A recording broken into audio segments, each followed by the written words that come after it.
It's now time for Ermanni and Edwards with Maz, live on the Woodward Sports Network. Every day, 2 to 4 p.m. Starring Ryan Ermanni, Michigan great and former NFL baller Braylon Edwards, and of course, Tom Mazaway. Let's talk some sports.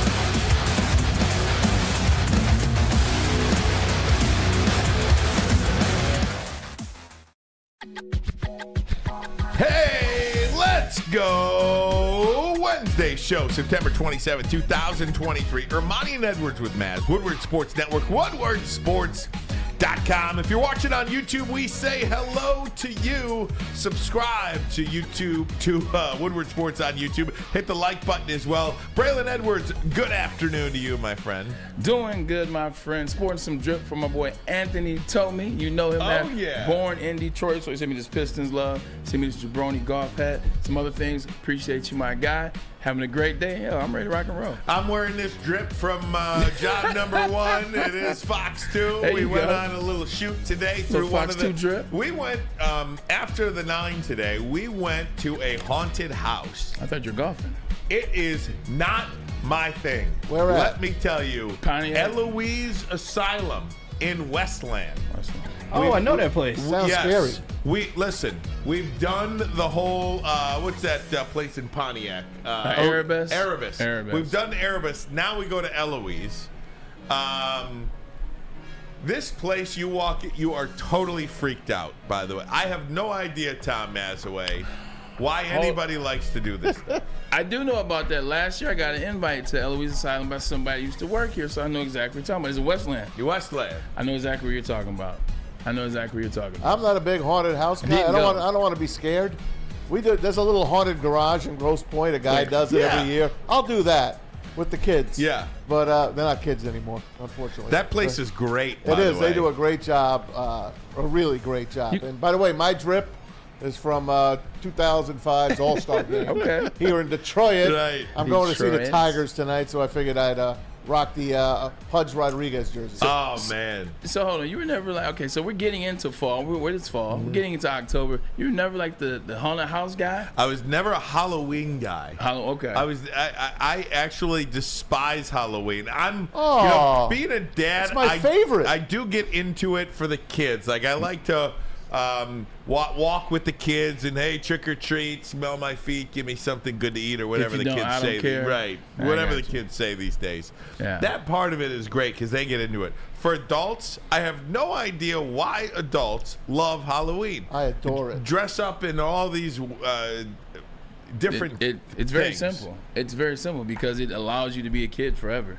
Like Halloween is a holiday that allows you to be a kid forever. Dressing up in comic book garment or witches or ghouls or whatever the hell, Harry Potter, whatever you want to do. I used to love it until, spiritual reasons I had to stop loving it. But it was fun back in the day. You get dressed up, go out, hang out. Halloween. What you talking about? Well, I don't love it. I'm a very serious. What about when you're in high I'm a very school? serious person.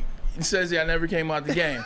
If you never came out the game, that means you had girls that liked you. Girls that liked you when you're in high school, they want to go to haunted houses. It almost feels like guys everybody dresses up as something like that they kind of wanted to be. They can't be in real life. Right. You want to be a superhero, or you want to be a fireman, or you want to be a pilot, or something. That's why I never dressed up as a burglar. Right. I can do that in real life. It's my favorite holiday. I'm just saying. It's my favorite holiday, and it's even past Christmas now.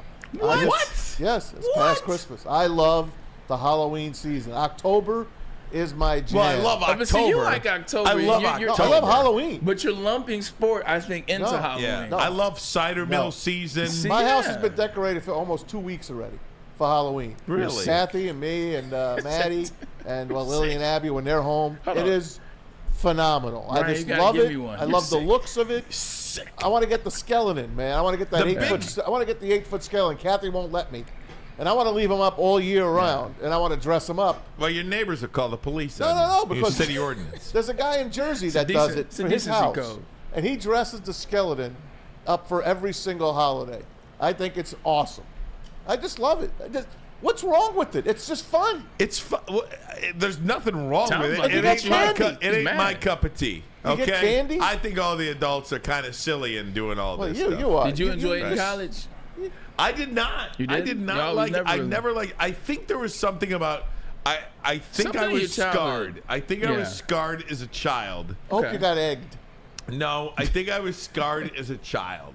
Yeah. That had to be it. That makes sense. And I think I looked like a fool when I was a kid in one of my costumes. Maybe your parents weren't that into it. Was that your mom into it? No, they tried to get me into it. Maybe I think I was scarred as a kid. How about high school? You didn't dress up at high school? Hated it. Wait, there was but you get scarred, like it never stops. Like Halloween party at high school. We won first prize. Me, my cousin, and my friends. We were the Addams family. I think you can guess, if you guys know Addams family, I think you can guess who I was. You were Wednesday. No, he was Uncle Fester. I was Uncle Fester. Come on, man, that's easy. I even had a light bulb. I had a light bulb that lit up too. My friend got cannabis. How do you not like Halloween? It's called. What are you, Neil Rule? Nah. Well, it's called a THC Actually, that's probably what happened. I mean, I don't want to be lumped in with Neil Rule doing anything. He hates those candy corn. Give them to me. It's like a three-way battle between you, Jeff I, Freddie, and Neil Rule. I love it. But it's like you and Jeff versus Neil. I love it. It's so funny.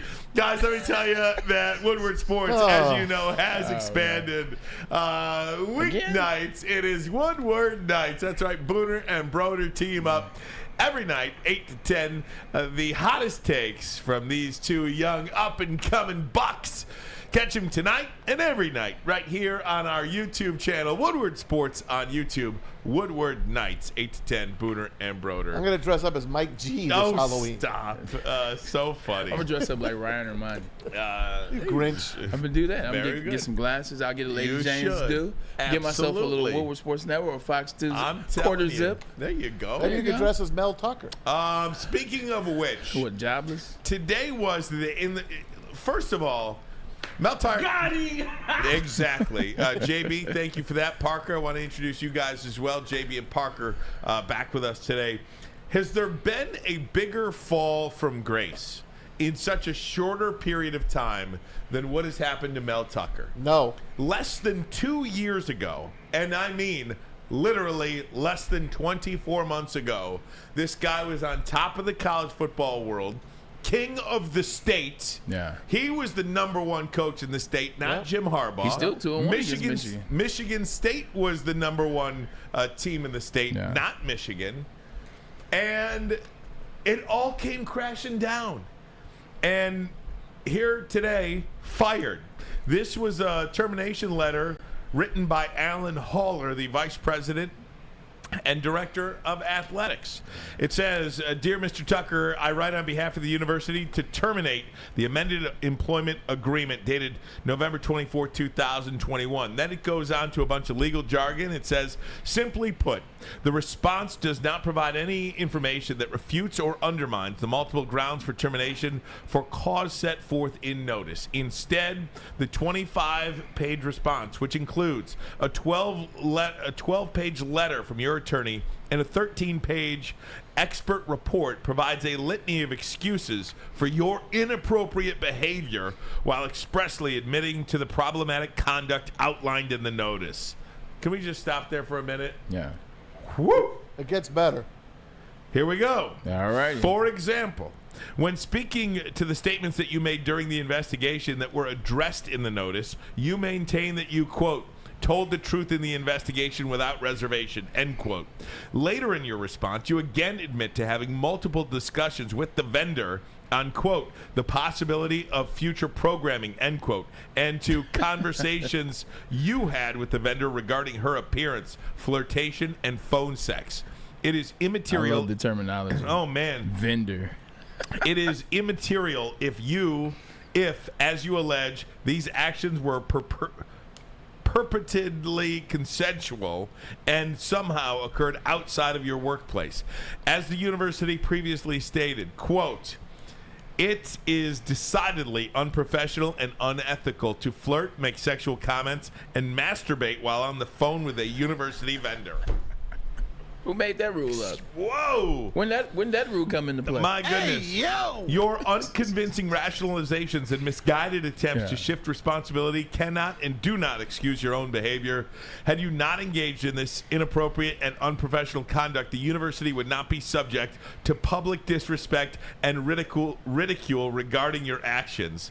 No statement in your attorney's response attempting to undermine the jurisdiction of the investigation justify your actions or call into question the university's rationale and justified decision to terminate your contract for cause. Present reasons to the athletic director and the university's president as you should not be terminated on the grounds stated in the notice, that is. Per the terms of your agreement, and then again, a bunch of legal jargon there, but the university terminates this agreement for cause pursuant to the early termination provision effective September 27th, 2023. The gloves are off. So, please. They don't want to pay him. So as Ryan Ermanni catches his breath, I will tell you layman's terms. Layman's terms means we messed up. We paid you too soon. And we paid you a lot of money. And since we paid you, you stunk. And we've been looking for a way to unpay you. You put yourself in the situation. We just took advantage. We're trying to take advantage of cancel culture and hope that as we lay this thing out for everybody that's paying attention, including the people that are ruling on this case, we just have enough that we don't owe you $70 million. We're looking to settle, but we know we're going to settle, but we have to present this first in our defense. So they said this. They're trying to get off for $30 million as opposed to $70. They know they're going to get sued. They know they're going to lose. They're just trying to put all the information out there so it decks down how much they're going to have to pay out. Hey, this all rides on if they have any more goods on him. That's what they're hoping for. They don't think this is the only thing that he has done. Exactly. That's what they're banking on. This buys them we'll time to open up the case. And we'll see what they have on him. That's how it's going to come down to it. First of all, two things about this. Number one, I don't think they're wrong about this part of it. Let me back it up. They know they made a mistake. They're trying to get out of this contract. That's what this is all about. Right. They don't want Mel Tucker to be the head football coach at Michigan State for 7 more years and $71 million. Exactly. That's where this. If he was making $3 million a year, this would never even come up. That's where it goes first. Secondly, I don't think they're wrong on this. Had you not engaged in this inappropriate and unprofessional conduct, the university would not be subject to the public disrespect and ridicule regarding your actions. That is true. That is a fact. Michigan State University and Mel Tucker are subject to all kinds of ridicule because he masturbated on a phone call with this woman. Whatever the case may be, he admitted to that. That is ridicule. I'm curious to see where the legal process goes here because I do think also Mel Tucker has a legal case in this. Don't go ahead. I was just going to say, he does have a legal case. Whose decision is it that masturbating in your home on the phone is a breach of contract? Is bringing shame on the university. When this goes public, that's where this becomes Michigan State's business. Because she's also an employee of the college. That's where they got him. If you read that and read it deep, that's where they got him. I just read it. You're on your personal time, but you're doing it to someone that we're employing. That means somebody that we have paid. Correct. You're done. So how many people are married that both work at the institution? So he can point that out. And once he points one case out, then it nullifies that agreement. Either way, I think he's got a legal case, but they are not wrong. The shame that this has brought Michigan State University is of the highest degree. Yeah. Now, the question I want to have for you is, because I'm all Mel Tuckered out here, where does Michigan State go from here? Who is their next guy? Let's talk about that. I don't know, man. I think you have some more to say about that? I don't know. I'm just trying to think about it, like in terms of he basically did something that once it got out, it basically has brought shame. I get that part, but what he did wasn't an illegal act, or does that make sense?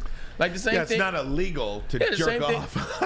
The same thing with John Gruden. It's like John Gruden didn't do anything illegal, but once it came out, once they got his emails, then it's like, it didn't sound good, but he didn't do anything illegal. Right. I mean, I don't know I guess I shouldn't use the street name for it. It is what it is. Everyone knows what it is. I guess I shouldn't use the street name for it, but my goodness, it is what it is. I don't think anyone uses the other name to tell you the truth. Masturbation? Yes. All right, What's that? I don't know. We were a sports show talking about masturbation and all this stuff. I don't know. My head See, but again, this is where the shame comes in for Michigan State. Now we're ashamed. And me. So are we suing too? Where does Michigan State go from here? Legitimate question. I want to ask you guys that next. But first, a message from Mark White. When buying or selling real estate, flexibility and control over the sales process is key. Sellers, how would you like the freedom of canceling your listing agreement at any time for any reason with no penalty at all? That is exactly what Mark White and Associates is offering. It's called their minute-by-minute listing agreement by Mark White and Associates. Try Mark White's risk-free minute-to-minute listing agreement today. Looking to buy or sell real estate? Visit markwhitesells.com or call 248-290-8242. That number again, 248-290-8242. markwhitesells.com, where flexibility meets success. Join Woodward Sports' own Jeff Iafrate along with special WSN guests for the most anticipated Lions season in decades. Filled with different surprises and expert analysis. You're not going to want to miss out. Go to our Woodward Sports YouTube channel on Sundays and tune in live from 9:30 to 11:30 a.m. Hey, this is Mr. Kearney, Chief Academic Officer, Academy Warren. I want to welcome you to the brand new field house. The state-of-the-art facility has a regulation basketball court, volleyball court, soccer field. It can be used for 7-on-7 football. Our K-8 academic features AM, PM, latchkey, small classroom sizes, learning street, futuristic media center, free breakfast and lunch, Holton Mifflin curriculum, academic games, K-8 athletics, and more. Enroll today at academywarren.net. Woodward Sports' own Tom Mazaway and Sam Stick Day will be hosting our Lions postgame show after every Lions game all season long. Tune into the Woodward Sports YouTube channel for his hot-off-the-press takes, game analysis, and Kool-Aid sipping celebrations. You won't want to miss it. Join Maz, Stick, and special guests each week immediately following every Lions game, exclusively on the WSN YouTube channel. Your neighborhood plug. That's Dispo, the best place to consume all your cannabis different types of way. And now open till midnight. Check them out. They're open till midnight. You gotta be 21 and up, and look, it is only recreational. But it's the best brands, man. From Highwayman and Runts, oil, flour, however you want to get down on it, the edibles, they got it all. It's just like walking to a candy store, a 21 and up candy store. Dispo, your local plug. Where does Michigan State go from here, guys? Talking about Mel Tucker officially fired today from the university, from Michigan State University, and I'm trying to rack my brain here what they do, because if you're a legitimate head coach, I think this program is really, I don't want to say in desperate mode, but what would you call it? They have no leadership. Michigan State University right now has no leadership. If you are a head coach worth your salt, why would you go choose Michigan State? There's a million other universities that are in a better spot right now than Michigan. They have no president. The president doesn't want the job. The last 4 presidents did not want the job, maybe more than that. So they're going to have a new president. A lot of big-time coaches want to know who the president of the university is. Alan Haller is not long for that job. I'd be surprised if he still has that job 6 months from now. So you probably will have a new athletic director. Yeah. So the board, Michigan State's board of trustees or whatever they are, that is, that is an atrocity. Yeah.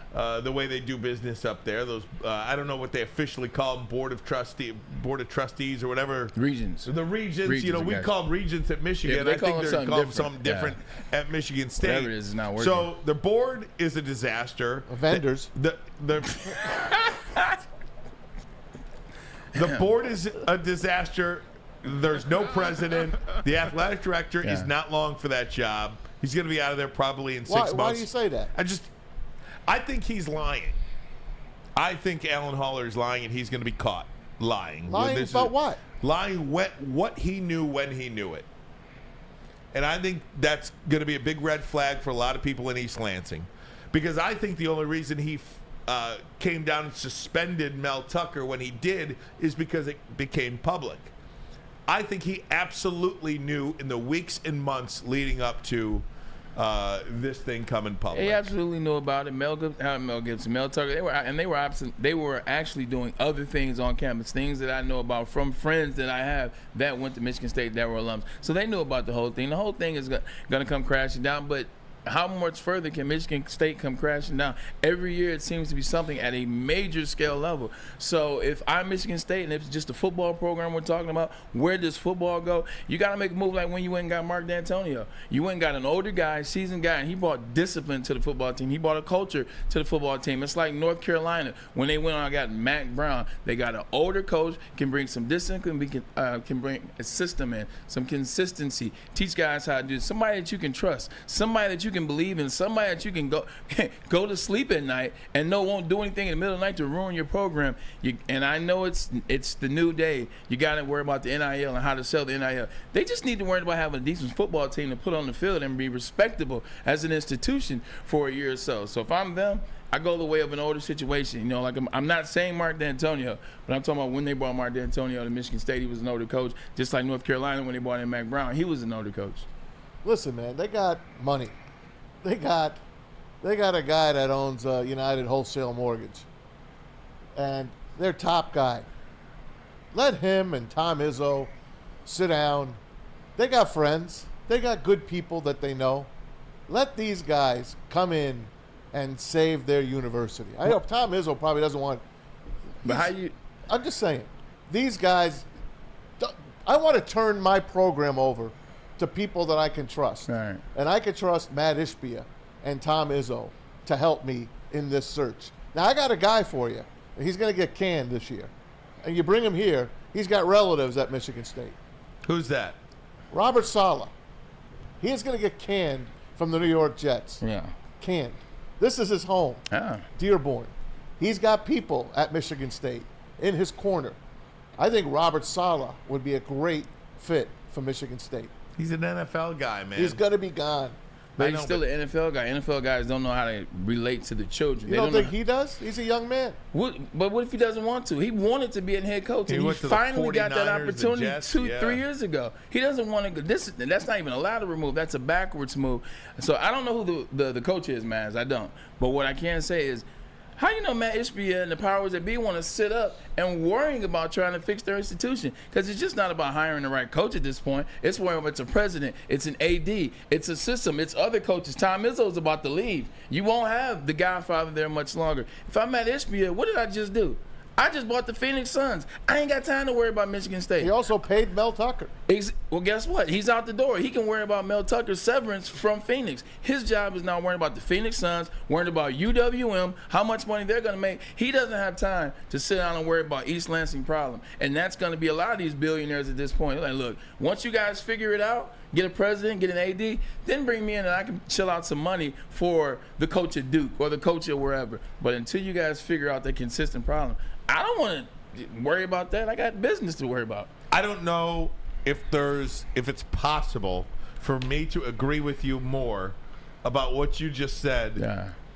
There's no human being that has ever agreed with what you said more. I absolutely appreciate you, brother. Second word for word what you said, because who knows if Ishbia is even tired of this? Exactly. You know what I mean? He'll do the football building. He'll put Tom Izzo's name on it.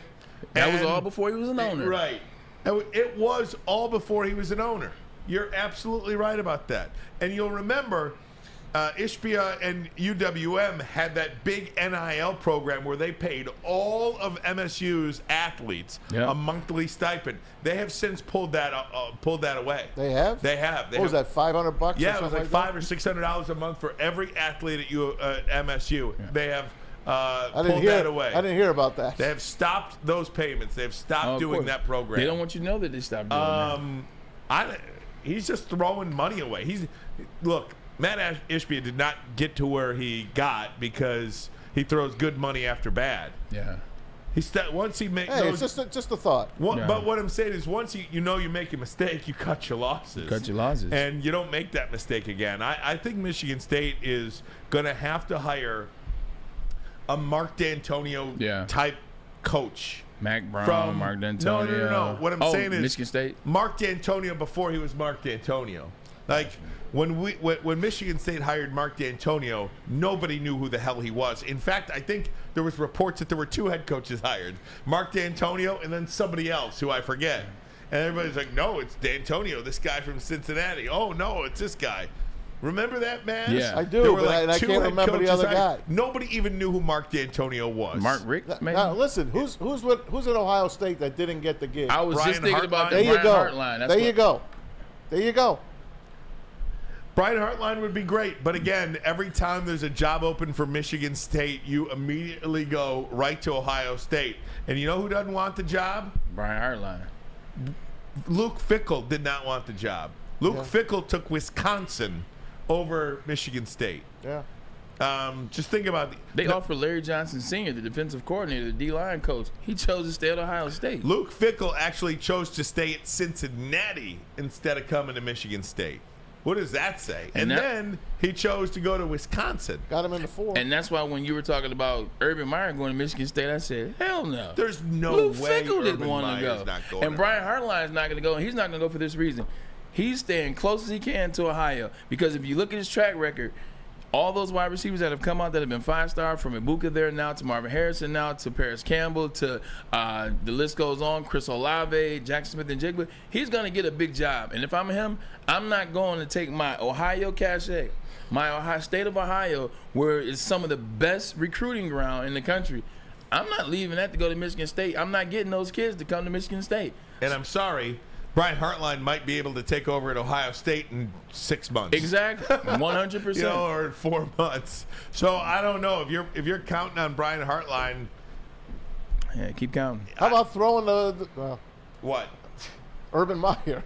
There's zero possibility. Why would Urban Meyer go He there? would never go there. And He'd maybe wait for Texas. The other thing you got to know Why would about, you say never? He would never go to Michigan State. That's a great. I said that and you said nothing. But then when we talk about who went, Luke Fickell did not want to take the job at Michigan State. Why would Urban Meyer, who's established, who's got 3 national championships, everywhere he's gone has been gold. Everywhere he's gone, he's been gold. He ain't going to. I'm not taking that. I'm not taking a chance on taking that to Michigan State. You don't think he'd like another chance to beat Michigan's ass? Here's the other thing about Michigan State. This is the first time they threw in real money at a coach. Who's to say Michigan State wants to be on the hook for whatever they're going to have to pay Mel Tucker and then pay another coach another huge deal? They're not the kind of institution just throwing away money. Yeah. Michigan, they had to do that with Brady Hoke and firing Rich Rod and still got new coaches. Michigan State, this is the first time they've paid a coach. I don't think they're going to be eager to throw a ton of money at another coach while they're still paying off Mel Tucker. Guys, let's transition to the NFL. Big Thank game God. Tomorrow night in Green Bay.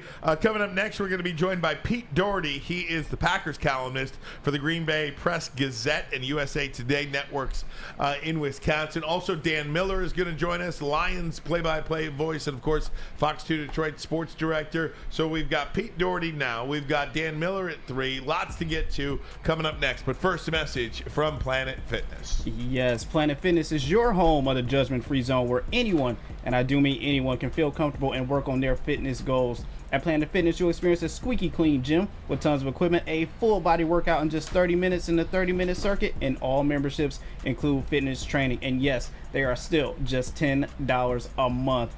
For more information or to join today, visit your local Planet Fitness, or as always, check them out online at planetfitness.com.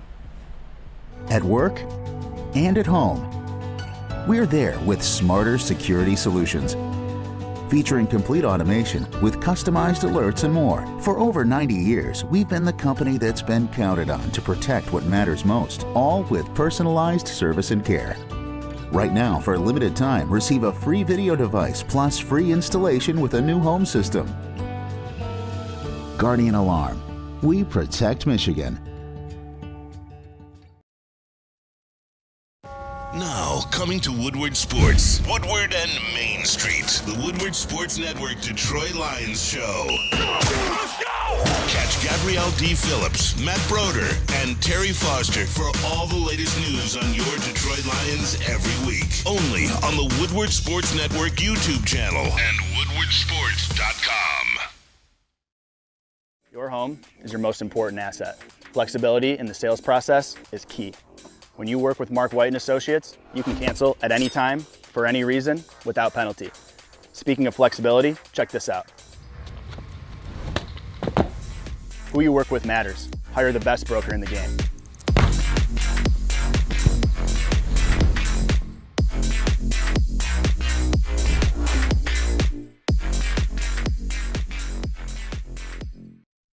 Hey guys, how'd you like to play golf like a celebrity? You know you want to, and how about joining it? That's right, the Randy Wise Automotive and Woodward Sports are going to let you do just that. It's the Randy Wise Celebrity Golf Tour. Make the wise choice. Pay attention to Woodward Sports for more of the details.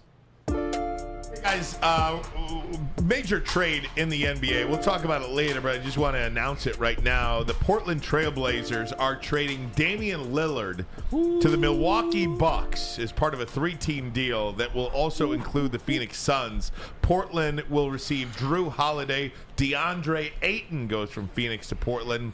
Another player and Milwaukee's 2029 unprotected first-round pick. The Suns receive Yusuf Nurkic, Grayson Allen, Nasir Little, and Keon Johnson. So big news there. Damian Lillard traded away from Portland. He is going to team up with Giannis Antetokounmpo in the Milwaukee Bucks. That's good news for the people in Green Bay as well. Yeah, absolutely. Yeah, how about that as we go now, and we're joined by Pete Doherty, Packers columnist for the Green Bay Press-Gazette and USA Today. Pete, first of all, what do you think of Dame Lillard coming to Wisconsin? That's huge news. You know, I'm just getting back from the gym, so I hadn't seen that on Twitter or anywhere. That's really big news. Holiday was a great defender and pretty good on offense. He was getting older. I'm not sure how old Lillard is. I'm thinking he's 30 at the oldest. So that's a huge deal. Obviously, they're pulling out everything. They want to make sure Giannis sticks around. Yeah, Absolutely. no doubt about it. No doubt about it.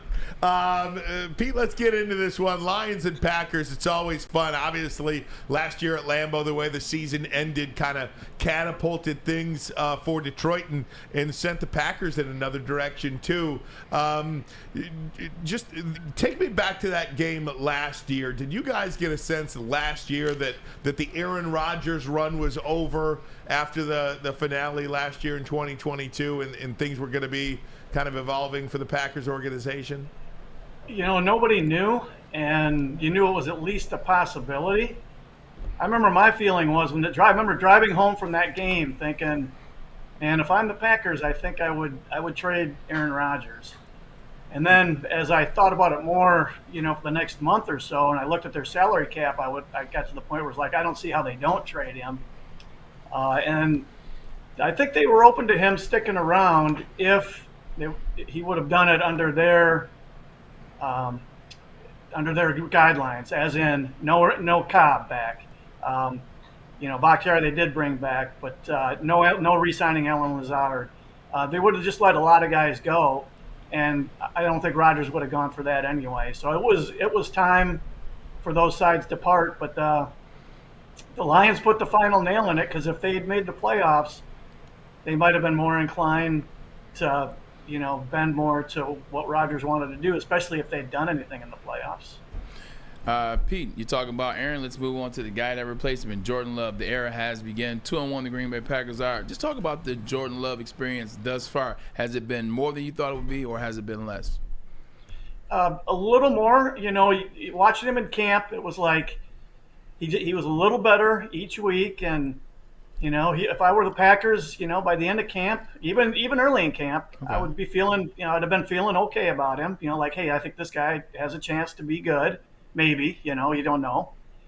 And now 3 games in with that comeback last week, I mean, it's getting pretty interesting. He's intriguing. It takes a lot more than 3 games or one really nice comeback. I mean, how the league is. You got to prove yourself week after week for several seasons. But there's definitely ability there. There seems to be some toughness and competitiveness there that you don't know until they get out there. And it's just he's a pretty intriguing guy right now. If I'm the Packers, I'm sure there's a bounce in everybody's step out at 1265 Lombardi this week after that comeback win on Sunday. Hey, Pete, talk to me about the health of the Packers, too, because Aaron Rodgers and Christian Watson seem like they're getting a little healthier and maybe on the field tomorrow. Aaron Jones. Aaron Jones. What did I say? Aaron Jones. What did I say? Rodgers. Aaron Rodgers. Sorry. Last year. It's going to be a while before he's on the field again. Yeah. You know, Watson said that the plan is for him to play. Another player said that he's expecting Jones to play, but the coach said neither's been cleared. My guess is, don't take this to the bank. You can't believe a word from any team about injuries. You just can't believe what they say. My guess is that they'll both play. I wouldn't want to stake a lot on it, but I think they're both going to play.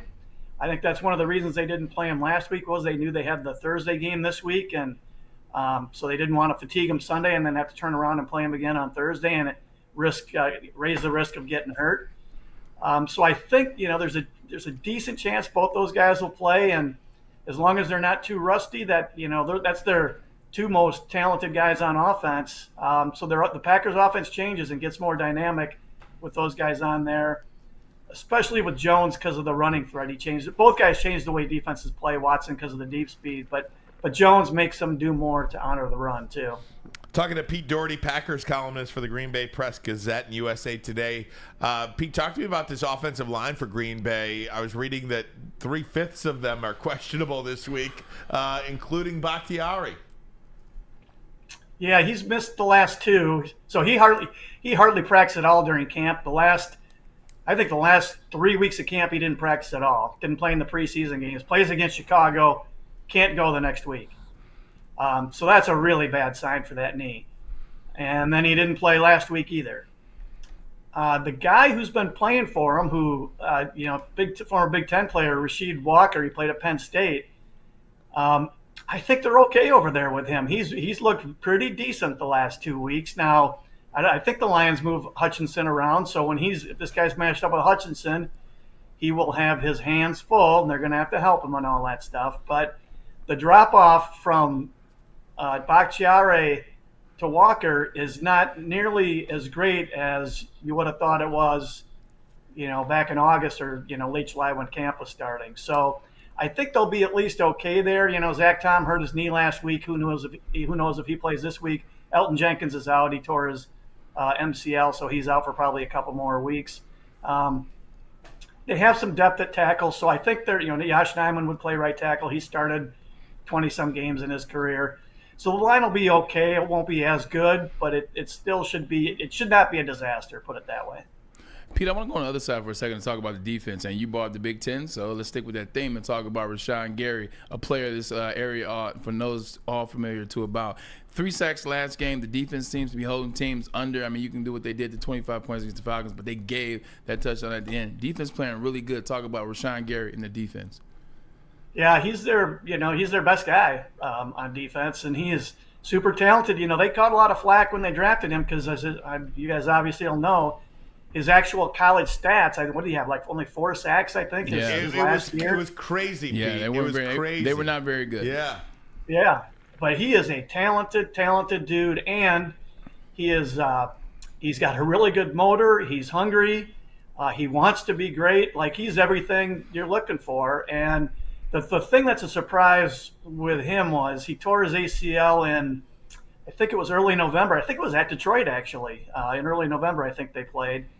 And, those things, to come back, and it's at least 10 months usually, a little longer. Jenkins hurt his 2 years ago, and when he came back early last season, he was not very good.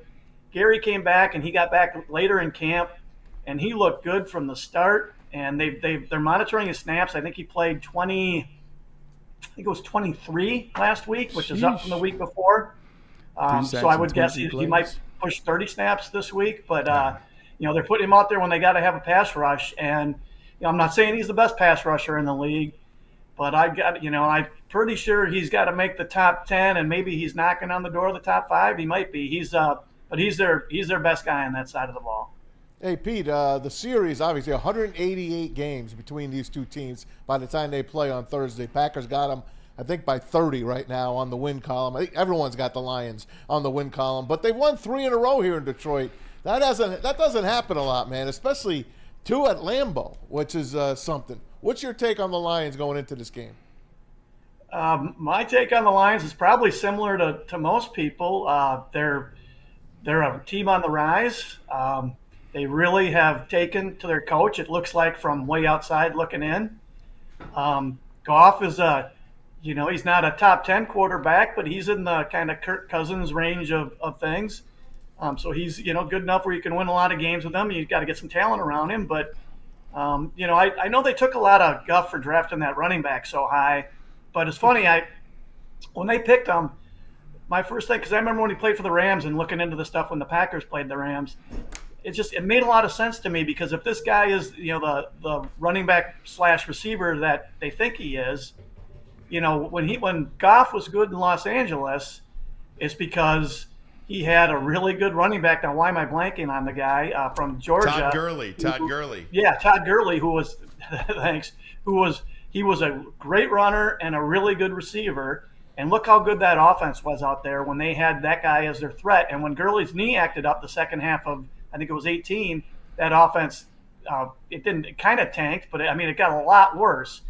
And so I'm guessing that the Lions, knowing that, were thinking that and thinking, you get a really complete running back with this guy, and Goff has a real chance to succeed. So it made a lot of sense. Anyway, I think they're a pretty talented team on the rise.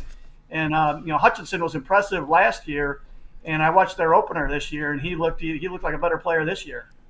28-4, the Green Bay Packers over the Detroit Lions since 1992 in the state of Wisconsin. That's an incredible mark for one franchise to have over another. Only as good as the last game, and the Lions are 1-0. That's right. Pete, thanks so much. We appreciate the time here in Detroit, and hope to talk to you again later on in the season when Green Bay comes here. Sounds good. That's Thanksgiving week, so thanks for having me, guys. Thanks for coming on. We appreciate it. Check out Pete Doherty. You can follow him on X at Pete Doherty, Packers columnist, Green Bay Press Gazette, and of course USA Today. Great insight there, and I think you know what? Look, the Lions are getting healthier, the Packers are getting healthier, and that's what you want, right? I mean, this feels like a really solid, good Thursday night matchup. And it counts for two, Bray. You know what these division games mean. And I think a game like this is really a game when you look ahead in the season. Are you the 4 seed or are you the 3 seed? Are you the 2 seed or are you the 3 seed? I don't know if you can get to 13, 14 wins, so I don't know if you'll be fighting for that 1 seed. But maybe you will be fighting for a 3 seed, and it could make all the difference. Yeah, this is a tone, but this game is so much more than just that. It's a tone setter in the division, right? This is the first game in the division. This is going to be a tone setter for the Detroit Lions, who are supposed to win the division anyway. So it's a tone setter. It's a 2-for-1 game. It also sets the energy in. Like, once you lose to a team, the next time you play them in the same division, you're pressing. But that Rashawn Gary thing, that was great. You know what that is, Ryan? When Jim first got to Michigan, he wasn't developing the players. Weren't developing the players, and they got to Michigan. It took him a while. Yeah, NFL coaches, if you remember. Then he started getting college coaches in the last 3 years. Look at the development of the players from year to year now versus when Rashawn Gary was in school. If Rashawn Gary would have played for this hardball, Rashawn Gary would be one of those guys we're talking about, like a Jalen Carter. No doubt about it. All right, guys. Hey, it's Wednesday. That can only mean one thing. Break it out, Bray. Cap. No cap. Cap or no cap. Coming up next, Dan Miller going to join us top of the hour. We'll do it next, but first a message from SMA. The sports marketing agency helps spread awareness about substance use and mental health. Their podcast, This is the S Word, helps fight the stigma about mental health and substance abuse and about seeking help for it. If you or someone you know is struggling, head to thesportsma.com, thesportsma.com, the sports marketing agency. They're always looking out for you. Brace yourselves, Detroit. As the sun begins to set, 2 of Woodward Sports' brightest young stars will be taking the mic for a brand new show. Woodward Nights with Spooner and Broder. The dog days in Detroit are over, and the boys are unleashed. Join in on the banter and hop on the bandwagon of the #1 night show on the internet. Tune in to the Woodward Sports YouTube channel every weeknight from 8 to 10 p.m. Woodward Nights with Spooner and Broder. Come to any Lady Jane's Haircuts for Men for an award-winning haircut experience from one of our talented stylists and register for a once-in-a-lifetime opportunity to win an all-expenses-paid suite for the 2024 NCAA tournament for you and 5 of your best buds. That's right, college basketball's most elite event. You and your 5 best friends just get to any Lady Jane's today for an award-winning haircut experience and automatically register to win the trip of your dreams. Lady Jane's Haircuts for Men, open 7 days a week. Walk in anytime. Lady Jane's, it's wicked awesome. Woodward Sports' own Tom Mazaway and Sam Stick Day will be hosting our Lions postgame show after every Lions game all season long. Tune into the Woodward Sports YouTube channel for his hot-off-the-press takes, game analysis, and Kool-Aid sipping celebrations. You won't want to miss it. Join Maz, Stick, and special guests each week immediately following every Lions game, exclusively on the WSN YouTube channel. How would you like to win a $100,000 Vegas getaway? Take your closest friends and live it up in the city that never sleeps. It's the Cintron Energy. You can drink it. You can live it. Purchase a 24-pack today and register at drinkcintron.com/Vegas and buy your Cintron at your local Meijer. Cintron, the healthier energy drink with great taste. You can look good, feel great, and be the best version of yourself with Cintron. Drinkcintron.com/Vegas is where you can register today. All right, ladies and gentlemen, here we go. It is Wednesday. That can only mean one thing. It is time now for Cap or No Cap. Braylon, explain to the new listeners and viewers. Cap or No Cap is a game that we can play every Wednesday. It's fun. Notice the big hat.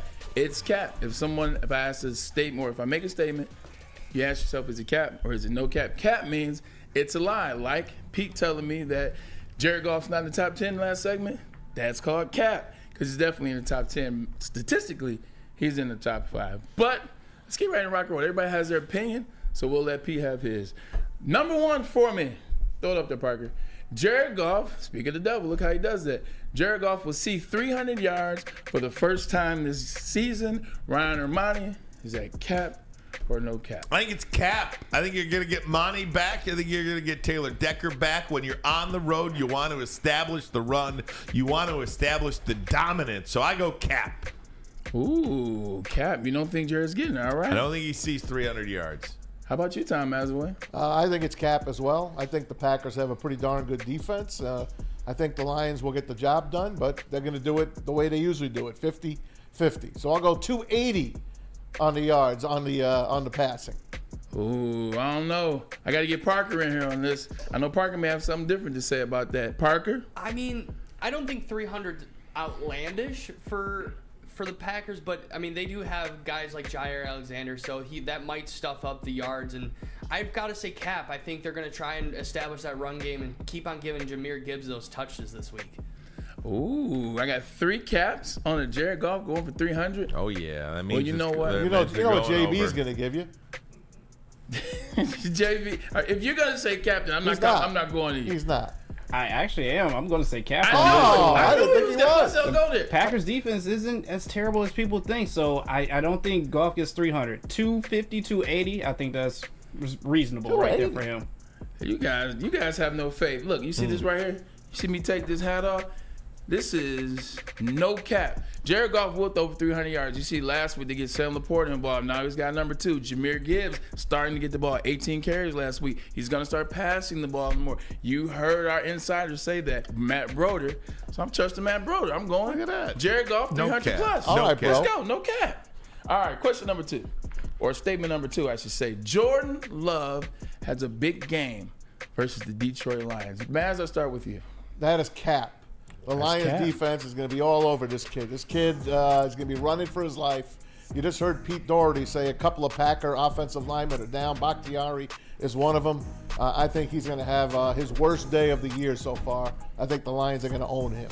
Ooh, 2 turnovers, 4 sacks. I think Love is going to be really sad. Love will not rule the day on Thursday. I'm going cap. JB, what you got for me, man? Love will get no love from the Detroit Lions. He will get sacked 3 times and throw at least 2 picks. You was waiting 45 seconds to make that count. You know I was. Damn. Parker, it's on you, buddy. I think Jordan Love gets a little too much hate. I think he's shown that he's a he's a solid quarterback. I don't think he's not top 10. I think he's fringe top 15 right now. But I think the defense right now is in a good spot where potentially it's going to be a situation where it's going to be Cap that he doesn't have a big game. So you're going Cap. All right. You know what? I'm going to leave my hat off. I think Jordan Love is going to have a big game. Why not? I think Matt LaFleur is going to put him in good places, good situations. I think Green Bay energy is going to give him that extra little bit at Lambeau Field. That doesn't mean he's going to beat the Detroit Lions because that's not happening. But I just think he has a big game better than you may think. So I will leave the hat off and go, no, Cap. Fair. All right. Statement number 3. Here's your boy, number 4 for the Dallas Cowboys, Dak Prescott. Define figuring it out. And as I wrote it, I wish I would have rewrote it. I wish I would have made it about Dallas more than Dak, because it is more about Dallas than Dak. So just act like I said Dallas will figure it out. And what I mean by that, Ryan, Dallas got beaten the statistical as well as on the front, up front. They got beat last game. They got beat. It wasn't one of those teams where it's like, the Cardinals lucked the win out on Dallas. No, they beat Dallas. They were better schemed than Dallas. They made better plays than Dallas, and they out physical Dallas. Does Dallas come back and figure it out? Yes, okay. I do. I think they're going to win the NFC East as well. Okay. I think when it's all said and done, Dallas wins the NFC East. So by that definition alone, I say Cap. No Cap. Dak will figure it out. What you got for me, Maz? I think Dak will figure it out, and the Cowboys will figure it out. So I'll say no Cap. I agree with the Cowboys and Dak figuring things out. They're too good to not do it. Parker, JB, you going with the same thing? I think there's good teams sometimes lose bad games, and I think the Dallas Cowboys will figure it out eventually in the end. I'm on Ryan's side. I do think they win the NFC East, but yeah, good teams will sometimes win bad games. Yeah, no Cap. Games. No Cap. Dallas will figure this out somehow, some way. Who are they playing this week? They play your boy Bill Belichick, Patriots. And he knows how to figure offenses out. I'm going with this. It's Cap. I don't think they figure out. I told you before the season, I did not trust Dakota, Rain, Prescott. I don't trust him now. He threw an interception into triple coverage at the end of the game in year 8. Triple coverage in year 8. Can't throw it in triple coverage in year 8. After you told us that you weren't throwing any more interceptions all training camp. Who, by the way, you threw a lot of interceptions during training camp. He won't figure it out. That's why I got the big cap on backwards on that one. Next one. Let's go. The Fins stay hot. Ryan, this is for you. This is your team. 70 points they score with an offense that is amazing, never been seen before. Do they stay hot? That is Cap. Ooh. That is Cap. They're going to lose this week. Bless you. They're going to lose this week to the Bills. Okay. That is my lock of the week, actually. Do they have a good offense? But is the offense stay hot? Oh, I don't know anything about that. You said they're going to lose, though. They're going to lose. You want me to change your survivor pick? No. Okay. Here we go. Parker, give me something on the Fins staying hot. Why do you want me to change the pick? That is no Cap. You just said it was a lock. Well, yeah. Would you guys stop being rude to young Parker over here? Thank you, It's all kindly, good. Parker. But I think the Dolphins are going to probably have the best record in the league this year. Ooh. I think it's no Cap. I think Mike McDaniel is going to win Coach of the Year. This team is just built for success, bottom to top. But yeah, this is no Cap. All righty, JB, quickly. No Cap. Fins stay hot on this one. Yeah, I actually will take the hat off and agree with you, gentlemen. They're running an offense. No Cap. They run an offense no one's ever seen before. They're motioning on 83% of their plays. You got Tyreek Hill, who already runs a 4-2. Now you got him running 4-2 in motion. You got 2 running backs that run 4-2. And also, they're running the ball downhill well. I say the Fins stay hot, man. I'm going with them against Buffalo. Did you see what Tyreek Hill said last night? What he wants to be a porn star. Yeah. Camaraderie? He wants to be he wants to be a porn star. Oh, yeah. After his playing days, he was doing a thing with his Mike Evans. Yeah. And they're like, what do you want to do when you're done with football and stuff like that? He's like, I'm trying to be a porn star for real. The problem with people like Tyreek Hill is he could be telling the truth or telling a lie at the same time. He was totally serious. I think he's serious. He was totally serious. It seems like he was dead serious. His name is Cheetah. And maybe that'd be his stripper name. He was dead serious. I got a hunch he's already working on it. They stay real high. You can't stop that offense. They stay in motion. There's nothing you can do with it. Mike McDaniel said, you know what? You say Tua can't throw the ball down the field. You say you don't want to keep him out the game. You don't want to get him concussed. We'll get the ball out of his hands in 0.2 seconds, and that's what they've been doing. Next one. Jordan Mel Tucker, somebody's. Mike, Jesus. Here you go, man. This is for you. Ohio State, who now Ryan Day says it's them against the world. I never knew it was Ohio State versus the world. I never knew that. I knew it was you versus the world, but not Ohio State. Ohio State showed you something this past Saturday evening, yes or no? Or a cap or no cap? Yeah, that's a no cap. They did. They showed me something. But it was something that I already knew they had. Now, I'm not sure about their quarterback still. Yeah, he beat Notre Dame at Notre Dame. Notre Dame forgot to put a player on the field for the last 2 plays of the game. I still believe in the Buckeyes, so no cap. It's totally cap. It's cap. It is totally cap. Ohio State scored a half a yard, a touchdown from a half a yard away when Notre Dame forgot to put a player out there. Actually, they knew they had 10 out there, but didn't want to have a substitution penalty. Twice. Something like that. Twice. Come on, Notre Dame. But come on, man. It was more about Notre Dame than it was about Ohio State. That's at South Bend with the green uniforms on prime time with those shiny gold helmets. They didn't show you anything? No. Okay. Cap. As much as it pains me to say Showed this, me that their coach is a friggin' buffoon. And nobody in the country really has shown you anything. But to me, it showed you something. Look, you went into Notre Dame. You beat Notre Dame. Sure, they had 10 men on the field. Baby. Sure, but McCord got them down the field. You still had to be in position. You got them down the field. You showed me something, and they ran for it and got it. So held Notre Dame to 14 points at home. I don't know. They did. Last one. Let's get out of here. Little crybaby. All right, Zach Wilson is worse than Justin Fields. Cap or no cap? Oh gosh, yes. It's no cap. It's no cap. Gosh, no cap. This poor guy shouldn't even be on a practice no squad. cap all the way around. You heard something funny? Who's the biggest bust of all time? They always consider it's always who? Ryan Leaf. No, well, who's 2 then? Jamarcus Russell. Thank you, Jamarcus Russell. You know, right now Zach Wilson and Jamarcus Russell have the same stats.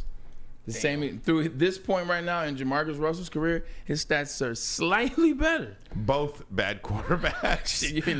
Guys, we'll take a break. When we come back, Dan Miller going to join us on the phone. He's heading to the airport. Big game, they're saying, in Green Bay tomorrow night. It counts for 2. It's a division game. We'll talk to Miller next. But first, a message from Glorious. Thank you for that. Glorious. In time.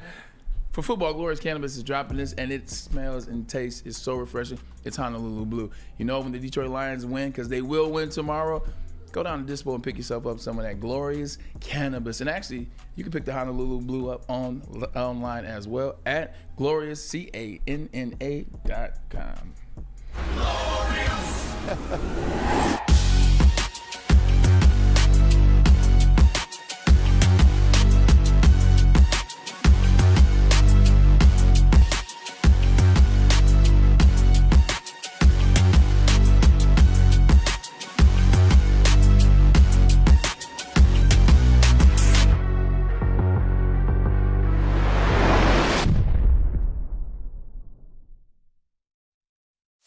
Join Woodward Sports' own Jeff Iafrate, along with special WSN guests for the most anticipated Lions season in decades. Filled with different surprises and expert analysis. You're not going to want to miss out. Go to our Woodward Sports YouTube channel on Sundays and tune in live from 9:30 to 11:30 a.m.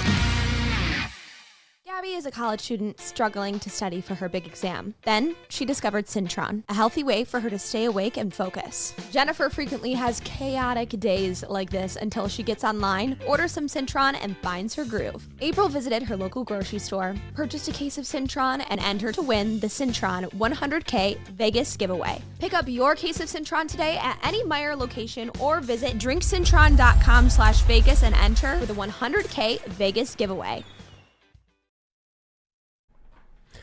Hey, gang, let me tell you about Outdoor Equipment Company. We'll talk about the official equipment provider of Woodward Sports. Michigan-grown, family-owned, bad boy mowers, tractors, steel handhelds, even weed whippers, Liberty trailers, Generac generators, Snow X plows, and salters. Got it all for you. Outdoor Equipment Company.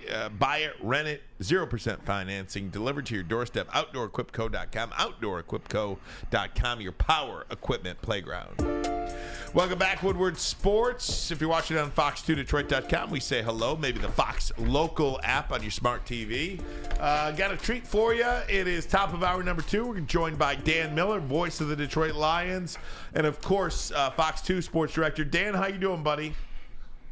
I'm doing well. How you guys doing today? Good. Feels like a big one here, Dan. It counts for 2 in my book with a division game. Can they make it 2 in a row in Lambeau? A lot of fun the way last year ended. Just take me back to last year real quick. Just your feeling when that game ended, getting that win in Green Bay.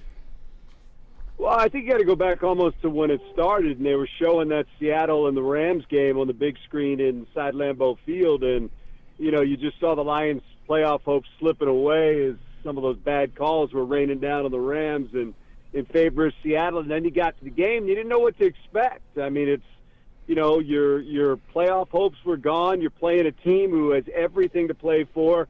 Then they just came out and played, and it was just I said it that night on the broadcast. Everybody watching this team, the fan of this team, should be so proud of this team. And it's easy to say that's your job, go do it. But we're all human beings, and when you get thrown for a loop like that, and then go up against the Hall of Fame quarterback to do what they did, I thought was pretty special. And let me throw this in too, Ryan and Braylon.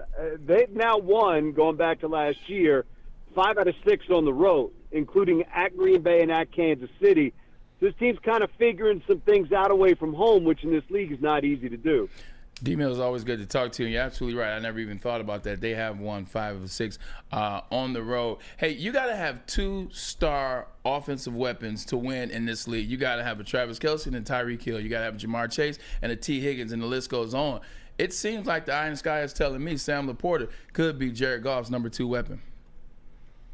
Yeah, and I think, not to skip over Laporta, but I do think Gibbs is going to get there at some point. I think he's a really special player. I think he's figuring it out and they're figuring it out. But look, Sam just looks really comfortable, and Goff has complete trust in him right now. And he just looks like he's born to do this. I mean, he's not only good catching the ball. I think we saw at Iowa just how good he was after the catch, and we're seeing that here too. So, I mean, I asked Jared this week, I said, how excited should fans be about this guy? And he said, real excited. He's a stud. And I don't see anything that leads me to believe that that's not true. It's just a, tough guy who catches the ball and gets yards after the catch. And beautiful thing is he's on a nice contract for the next several years. So early returns are really exciting. Hey, Dan, talk to me, too, about this O-line. I think it's a really big thing that not only Decker is potentially coming back, I think likely coming back, but then Sewell goes to that right side. You saw Sewell come up with a couple of penalties on that left side. Just good to get everybody back where they belong, right? Yeah, and there may come a time where Sue ends up over there, when Taylor's not here anymore or whatever the case is, but that'll involve an off season of getting back to the reps and footwork and all that stuff, and not just being kind of tossed over there. Look, Sewell is a terrific player, top-notch player in this league, but it seemed like that was a big ask for him, and he didn't seem nearly as comfortable over there as he seemed playing on the right side. So, yeah, look, you were down to your 4th-string tackle last week who was a rookie who they basically drafted to play guard and said, maybe if we need him to swing out there, he can every once in a while. So getting Decker back is huge. And if they get Decker and Montgomery back, and Montgomery is, I don't know if either one of them will be 100%. Decker kind of indicated this week he would not be. He'd just be playing in pain. But just getting him back out there, even if he's 85%, is significant because, don't get just lost on talking about Jordan Love. Green Bay's got some guys that can play up front, and they got a defense that'll get after you. No doubt about it, Dan. And just quickly with this offensive line too, I mean, if Sewell's back there and you're not playing with a 3rd or 4th string tackle, doesn't that make kind of Graham Glasgow a little bit better too? Just playing with a guy that knows he's going to take care of business on that right side. Vitale probably be out. Glasgow more settled in. And then you got Monty back. This is a game that you feel like the Lions are healthy now with their run game. Yeah, I mean, look, if you're Glasgow and you've got Ragnow on one side and Panay on the other, that's going to feel better than Ragnow and a guy who's getting his first real taste of NFL action. I mean, I think, anytime you got these guys play as a unit. But the cool thing about that room, guys, is they want all the smoke. They want to be the face of this team. They want this game on their shoulders. And, you know, when they throw Sorsdahl in there, they don't let the expectations go down. And it's just it's a heck of a group that they've obviously put a lot of assets into with draft picks and free agency and dollars and things like that. So, look, it's, you know, what did Ben Johnson say? He said that's his binky when he talked about that offensive line, you know, like a baby. And if he gets that thing closer to being back together, I know he'll feel a lot better. Jared will feel a lot better. And this entire team, I think, feels better when those guys lead the way out onto the field. Hey, Dan, this is a very random question. I was watching USC this past weekend. I was watching their secondary play, and they just miss a ton of tackles in the open space. They can't tackle a soul. That's probably the Achilles heel of their secondary. And this got me thinking about the Lions. They're a short tackling team. They don't miss tackles. I mean, C.J. Gardner-Johnson led them in week 1. Last week's Brian Branch, Tracy Walker, 6 tackles. They're a sure-handed tackler. You don't necessarily see that a lot in the NFL where every level tackles short-handedly. Talk about, is that a focus of Aaron Glenn's?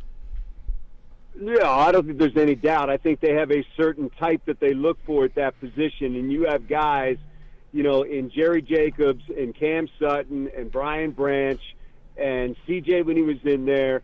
Tracy will come up and stick you. Yeah. Kirby loves to hit people. I just think you have a group of guys back there. It's part of their makeup that's who they are. That's what they want to do, and it's important, Braylon, to your point, because in this league, you know, offensive coordinators stay up all night trying to get their guys one-on-one with your guys outside, and you have to win that battle. You got to make that play. Yep. And there was a couple of times in that game last week where, you know, there's somebody one-on-one outside with Robinson or somebody one-on-one outside with, you know, Drake London or Pitts or whoever it is. You got to make that, or Algier, you got to make that play. If you don't make that play, it goes Extra from 2 7 or 3 yards to 8 to 10 yards, and that's a big thing. Agreed. Dan, I wanted to ask you about the Defensive Player of the Week in the NFC. Aiden Hutchinson had his best game of the year last week against Atlanta. He goes up against a banged-up offensive line. No David Bakhtiari probably either for the Packers. What do you expect out of Hutchinson this week? Well, it's what we said against Seattle, too, and not just about Aiden. We thought they were banged up. So, look, just like with the Lions last week when they put Sorsdahl in there, these guys are going to line up an offensive line that can play, and you're going to have to go out there and beat them. So, but look, I think, and I've said this probably to you guys and anybody else that's asked, Aiden has just looked great from training camp on and did in the offseason too.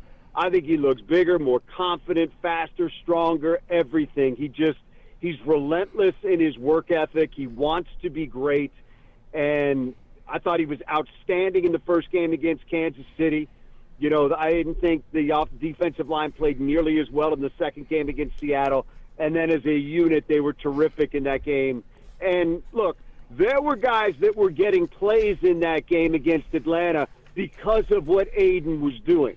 Because Aiden sometimes will force the quarterback to somebody else. He won't get any credit for it, but sometimes he's the reason that it happened. But when you get Aiden playing like that, and here's the other key.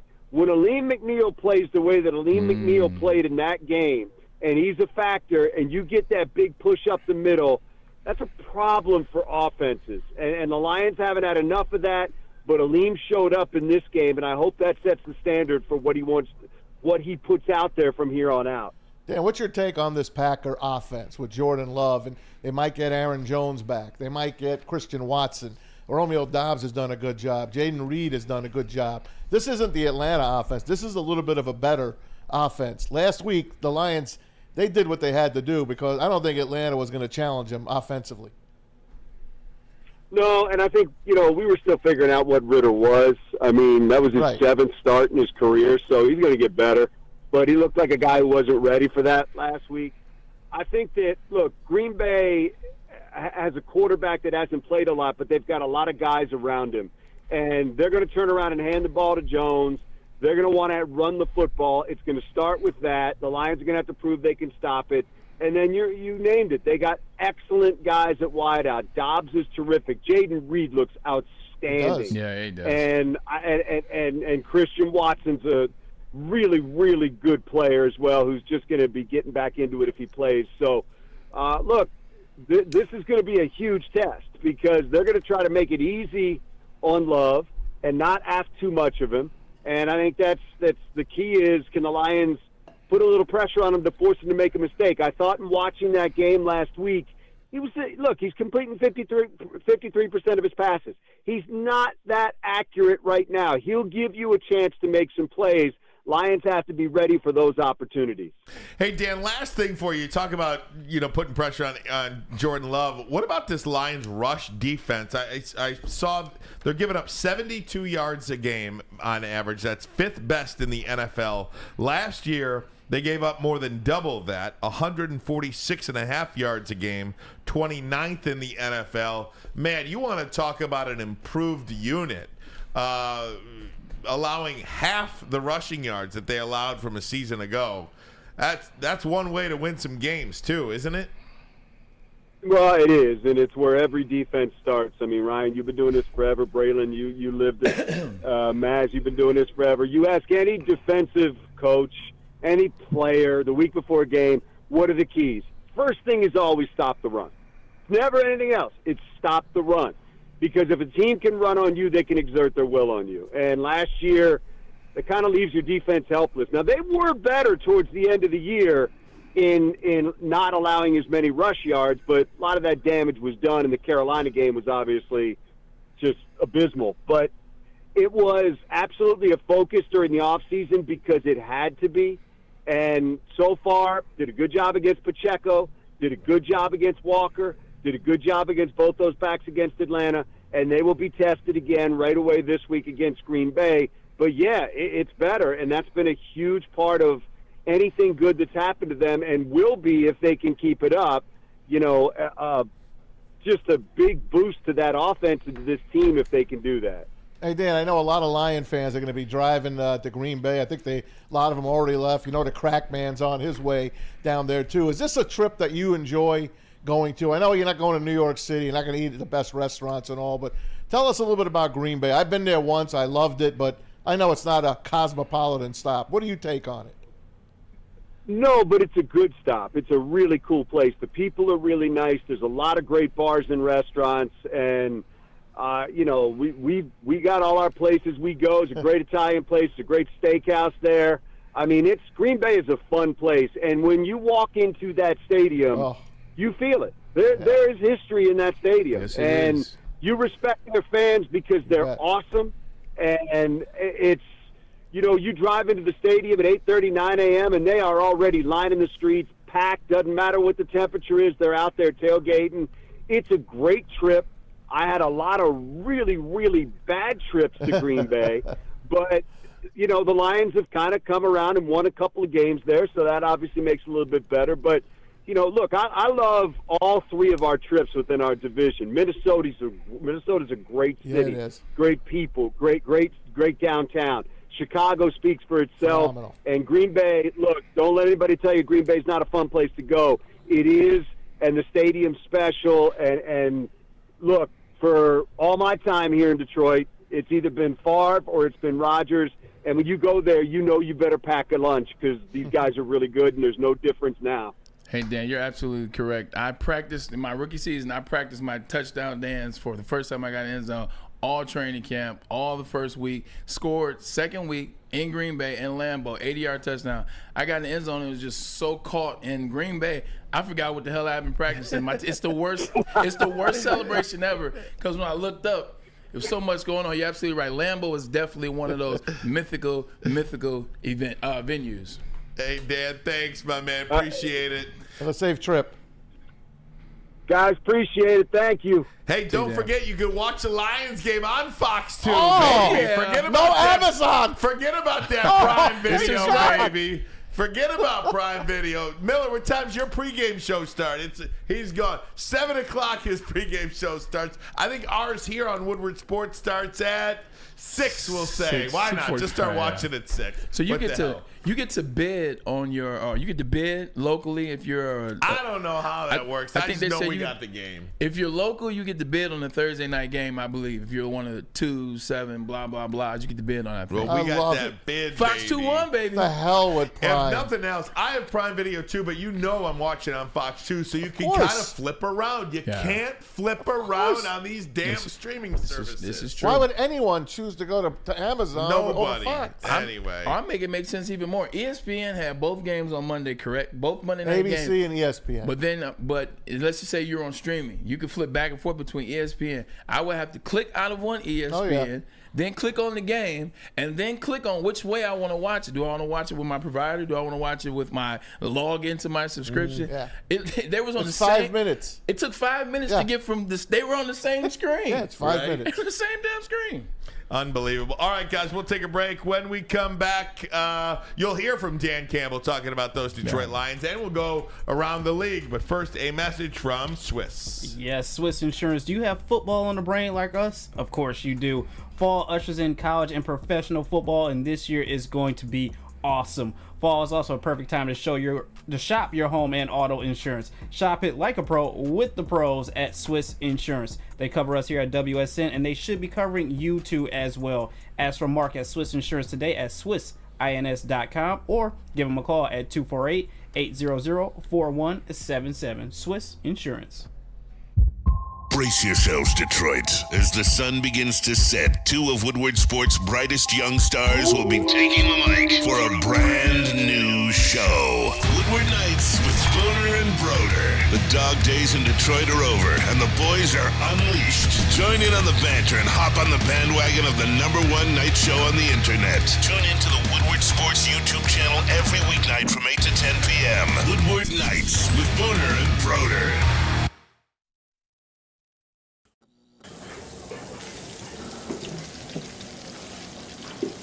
Burgers and chicken sandwiches are taking over at Big Boy. Try our new pretzel bacon cheeseburger. Turn up the heat with Bob's Hot Chicken Sandwich. Upgrade those regular fries with our chili cheese fries or loaded baked potato fries. Hit your sweet tooth with funnel cake fries or Reese's chocolate peanut butter thunder cake. Load up on all your favorites today at Big Boy.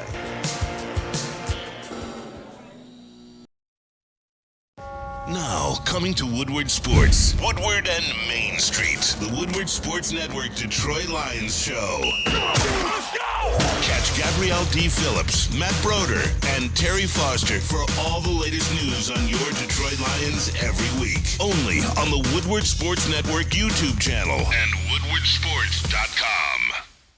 Talk about the best new place downtown to have a good time, and it's 5 Iron Golf, located at Cambria Hotel in downtown Detroit. Sim rentals, lessons, leagues, bar, and restaurant. They have what you need. They have what you want. 13 TrackMan simulators, so you can play any golf course around the country. They got drinks. They got food. They even have golf instructors for you. Thursday, they do the Woodward Sports Golf League. That's 5 to 7. And you know what it does? It leads you into, you got it, Thursday night football, which you'll see the Detroit Lions beat up on the Green Bay Packers. You know where you're going to do it? 5 Iron Golf, downtown Detroit. They are very instinctive, aware players. They're smart, and they play fast. And what you saw in college is what you're starting to see here. Their instincts are there, and they work extremely hard. And I would say they're both becoming pretty dependable, pretty quickly. Now both of them they're rookies. They still have rookie errors, but I would say they're growing extremely fast, and they're both guys that don't make the same mistake twice. And that's when you're talking about rookies that can grow and develop quickly, that's what they all have in common. Woodward Sports Network, Dan Campbell talking about the 2 Lions rookies who I think, through 3 weeks anyway, and I know you don't win any September Heismans or anything like that, but you could potentially be looking at the offensive rookie of the year in Sam Laporta and the defensive rookie of the year in Brian Branch. Two guys, the Jets did it last year with Garrett Wilson and Sauce Gardner. The Lions could do it this year with these guys. The key to that, go ahead. The key to getting on the field, as a rookie is knowing what you're doing. You got to have the coach trust you. Once the coaches start to trust you, they start to put you on the field more and more. And what you're seeing is Dan Campbell, the offensive and defensive coordinator, the defensive coordinator, Aaron Glenn, trusts his guy, Brian Branch. And on the other side, Ben Johnson trusts Sam Laporta to make plays. People always ask you, Ryan, when you get drafted, it's like, what's the difference between the speed and the NFL and college? How is it different? Speed-wise, it's not different. Guys are actually faster coming out of college for the most part, if you want to be honest. But it's knowing the game. It's the consistency. It's the reps. It's having seen an offensive tackle 3 or 4 or 5 or 6 times, understanding how the game goes. And now that you're getting them in there, you're putting them in there, they're starting to trust their instincts more. And that's what Dan Campbell was talking about. When you're not playing a lot, you're second-guessing yourself. You're second-guessing what you're doing is different from college. I might have still the same player. But once you start getting out there, Dan Campbell puts you in there. Or Aaron Glenn puts Brian Branch in situations. He starts trusting him to do some stunts, do some blitz. Sam Laporta sees his catches go up from week 1 where it's 5 to week 3 where it's 8. See his targets there at 9. Now you start to realize, man, this is just like college. All I do is study, know where I'm supposed to be, and I'm going to take off. And that's what you're seeing these players do. It's just like Iowa, and it's just like Alabama in the sense, I know how to play this game. Now let me play with what makes me good. For Brian Branch, it's that intensity. And for Sam Laporta, it's that physicality in the yards after catch. Just a side note. Have you ever seen anyone look more uncomfortable at a podium than Dan Campbell? I just can't. I just look at him, and he's always scratching his leg or pushing his hat back or looking down. If there was like a psychologist that sat in that room, I would love to just sit with them and ask him, what's going through, what's up with this guy? I love him, but I've never seen anyone more uncomfortable talking to people. That is so funny. I don't know really what to do with that. There's nothing to do with it. Just when I watch him, very good. I feel bad that he's doing it. You feel uncomfortable for him. Yeah, I feel uncomfortable for him. All right. I do love him, though. Yeah, absolutely. Maybe some guys, they just hate for no reason. Okay, Rocky. I did want to talk to you about Aiden Hutchinson, though. We're just listening to Dan Miller talk about him and what he does for the defense. He was named the Defensive Player of the Week this week. And, we talk about it all the time. He's going to be compared to Kayvon Thibodeau and Trayvon Walker for the rest of his career. Those were the 3 guys. Walker was taken 1, Hutchinson was taken 2, and Thibodeau was taken 5. College Football Report had all of the statistics from all 3 of these players, and I believe each and every category Aiden Hutchinson leads. He owns it. Yeah. In tackles for loss, in fumble recoveries, in interceptions, in quarterback hurries, quarterback hits, tackles, sacks. Each and every single category, Hutch is the leader. So I think you got a good player, and we'll see where this thing goes. And these charts like this will continue throughout their career and every season and see where it goes. But it looks like, the Lions got the best of the 3. I don't think you can argue that right now. Sure looks like it. Looks like the Lions definitely got the best of the 3. You wish we would have made the playoffs like the other 2 did, but right now Aiden Hutchinson is a man amongst boys as you look at what he's doing statistically wise. Just got to continue to see it. Like last year, man, as you brought it up, he had the 3 sacks, then after that, kind of disappeared for a while. I think he was injured, and I think we always kind of he was. I don't think we always forget he was hurt last year, so he was playing hampered. And once he started feeling better, he started playing good. But let's keep it up. Like, this is what you draft guy number 2 for. When you draft a guy number 2 overall, Ryan Ermanni, it's because that person can change your franchise. They can change the trajectory of whatever side of the ball it is. If it's a quarterback, then you expect him to change that offense for the better. If it's a defensive player like Aiden Hutchinson was, you expect him to change your defense for the better. And what I saw in that the Kansas City Chiefs game, and what I saw last week in the Falcons game, I saw a player that is changing the trajectory of what the Detroit Lions defense has been before he got here. You'll hear from Taylor Decker next, from Jack Campbell as well, and we'll go around the NFL. We'll touch on some college too, where Lou Holtz has fired back at Ryan Day. I never knew I loved Lou Holtz as much as I love Lou Holtz, but I love Lou Droopy Holtz. Face. Just don't spit at us. Absolutely, guys. We'll take a break. Let me tell you about Guardian Alarm, though. They're your local security experts, have been for over 90 years. When When you see that black and yellow sign out in front of your house, it tells the bad guys one thing. Stay out. Whether you are at home or on the road, they're 24/7 professional monitoring, customized solutions from real experts, and technology backed by people means you are backed by the best. That's right. Call this number right here, 1-800. Stay out. The number again, 1-800. Stay out. Call today. Tell them Woodward Sports sent you. Stay out. The Sports Marketing Agency would not be who we are without great community partners like Higuera Health and Carol Zuniga. It's an awesome opportunity to partner with your organization. Higuera Health is a comprehensive behavioral health organization. We serve children through older adults with mental health, substance use, and developmental disabilities across Western Wayne counties, and really excited to now be in Downriver communities as well. Give us a call at 734-458-4601. Join Woodward Sports' own Jeff Iafrate, along with special WSN guests for the most anticipated Lions season in decades. Filled with different surprises and expert analysis. You're not going to want to miss out. Go to our Woodward Sports YouTube channel on Sundays and tune in live from 9:30 to 11:30 a.m.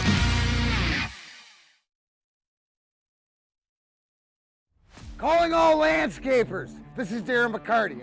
I'm at Outdoor Equipment Co. How would you like to landscape like a legend?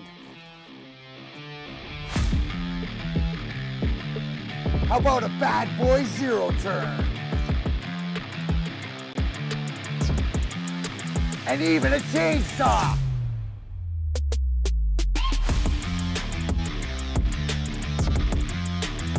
And even a weed whipper. So register today at OutdoorEquipCo.com, and even you could have DMAC on your landscaping crew.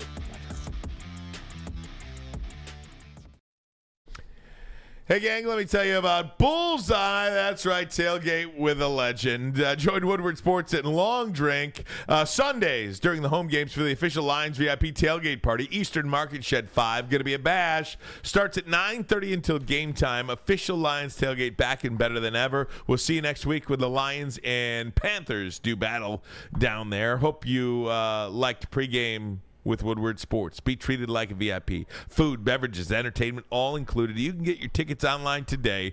BullseyeEventGroup.com. BullseyeEventGroup.com. Hey, welcome back, everybody. We're here, Woodward Sports. Taylor Decker talked about his injury yesterday. Want to play that for you? You know, I just did my job as the player to listen to the medical staff, show up for treatment, do everything you can to get back as quick as you can, and get feeling as good as possible to try and kind of limit the longevity of it. What is the best case scenario for a return in your mind? Thursday. You are going to play Thursday? That's where my head's at. That's where my unless somebody who's above me in the pecking order says differently, then that's where my mind's at. Be huge to get him back. We talked about it. It would be huge to get him back, and we talked about it earlier with Dan Miller, but you hear it from his mouth. He is expecting to play tomorrow, and I think David Montgomery is in the same boat. If you can get those two guys back, you move Panay over to the right side. Glasgow feels more comfortable, like Miller said, in between Ragnow and Sewell. You've got Monty back. To me, Jahmyr Gibbs is not a run it up the gut out 3 or 4 out a 3 or 4 yard carry. It's like taking a number 2 wide receiver and making him a number 1 wide receiver. It's a much different experience. When you have to put Jahmyr Gibbs into the David Montgomery role, it is a much different experience. When everybody's playing where they're supposed to be playing, it's better for everybody. The first thing is Taylor Decker is definitely going to play tomorrow. You cannot have Ryan Day make that comment on national TV and not inspire the rest of your Ohio State people. He's an Ohio State alum. He better take that same energy that Ryan Day had when they beat Notre Dame. Bring that energy into the locker room for the Detroit Lions tomorrow. And he will do that. Remember, he was the guy when Dan Campbell first got here. He said, I don't care what we got to do. Whatever we did before is not working, so I'm down to do whatever Dan Campbell needs me to do. That's who Taylor Decker is. I may not like the school, but I damn sure like the player. He's going to play tomorrow. He's going to bring that energy. For Dave Montgomery, Ryan, you hit the nail on the head. When I make a game plan all off season starting in April, when we get the draft pick and when we get the free agency move, I'm putting in a play for David Montgomery to be the guy running through the tackles, Jahmyr Gibbs to do a couple of those type plays, do some offense, split you out as a wide receiver a little bit. That's what we got going on. But now there's no David Montgomery, so now you got to adjust on the fly. You think the Jets were preparing for Zach Wilson to be the quarterback? They were preparing for Aaron Rodgers. Now you have to adjust on the fly. So I think they will do that. Taylor Decker will play. I don't want him to play, to tell you the truth. Hearing Dan Miller tell us, look, he wants to play. He's 85%. He's going to play with pain. If he sits out, this will be the third game he'll sit out. But he get 10 days extra off. I want this guy for the long haul. You got like 8 injuries on the team, maybe 9, and they're winning. They're 2-1. I think you could win without him this week. I'd rather protect him one more game, if it's up to me. Maz, but the team you're playing is 2-1 as well. I know that. It's the Green Bay Packers. You heard what Ryan said. Dan Miller agreed with him. This is a 2-for-type game. It's Green Bay. The flip side of him having to rest, if he plays, Maz, he'll get 10 days to rest. Like, even if he plays, he'll get those same 10 days to rest. So I think Taylor Decker understands what the situation calls for. What did Joe Burrow say? I didn't want to go 0-3. Yeah. Joe Burrow wanted to play. He played at 40%. He did. 85% is about the best you're going to get at the start of the season. Man, so Taylor Decker wants to play, and I want them to protect him. But we got to go. He's our big dog on the offensive line. He's that leader. He's that guy that makes that offensive line go. You want Panay back on the right side. I want Taylor Decker left. This is Green Bay Packer at Lambeau Field. I got to have the big dog on the field. You know, this feels like a Jack Campbell game, too. Ooh, this Iowa sneaky player playing Wisconsin and Iowa, they got a rivalry. Absolutely, playing in Lambeau Field for the first time. I want you to hear from Jack Campbell about his upbringing, his roots. No, I would say, like, when I say, like, who I am, it's just a blueprint of, like, I feel like all the people who have poured into my life, whether that be my family, the coaches at the University of Iowa and out here. I just feel like I'm just kind of who I was, like, mentored by. But, yeah, no, I'm enjoying it. I'm having a lot of fun. But, again, like, for me, that's just, like, how I was brought up. Like I'm always trying to look to do another thing. But at the end of the day, like, yeah, I do sit back and then I'm proud of, like, what I've done. But right now, at this point in time, I'm not worried about what I'm doing. I'm worried about what the team's doing and the defense is doing.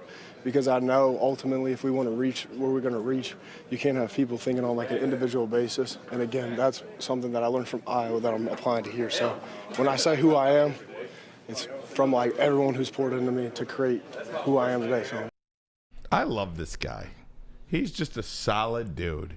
Solid guy. And then listen to him talking about Laporta here, too. I lived with him. I was his roommate for 4 years, three and a half years. And what he's done from college to now, like, it doesn't surprise me at all. Just the way he approaches everything, the way he takes care of his body. Obviously he's smart, and obviously he's got really, really unique ability at the tight end position to be the receiving threat that he is. So that's hats off to all him. Like, I'm so proud of him, and again, I'm glad to continue to be his teammate. So I love that special relationship. They've been roommates for 3.5 years, and now they're on the same team, drafted in the same year to the same team. Look, he's absolutely right. You are a sum total of the people that have poured into you your whole life. You're a little bit of you're a little bit of the principal that you love, the first teacher you fell in love with. You're in love with the coach that you had that got you to the next level. Your college position coach, players that molded you. Everybody that's poured some information to you, you're a sum total of that. And what that tells me about that is Sam Laporta and Jack Campbell have been around a lot of good people in their lives thus far, and it's got them to this point. And they're going to be damn good players for the Detroit Lions for years to come. I'm excited to see Jack Campbell take off. I mean, you hit the nail on the head. This is why I asked it's going to be a close game. It's going to be, like, for a while, I think, a tough-fought game, a hard-fought game. It'd be Lambeau. It'd be emotions. It'd be Jordan Love's first game. It'd be the Lions trying to go 2-0 in Lambeau in the last 2 years. So I think early on it'd be a tight game.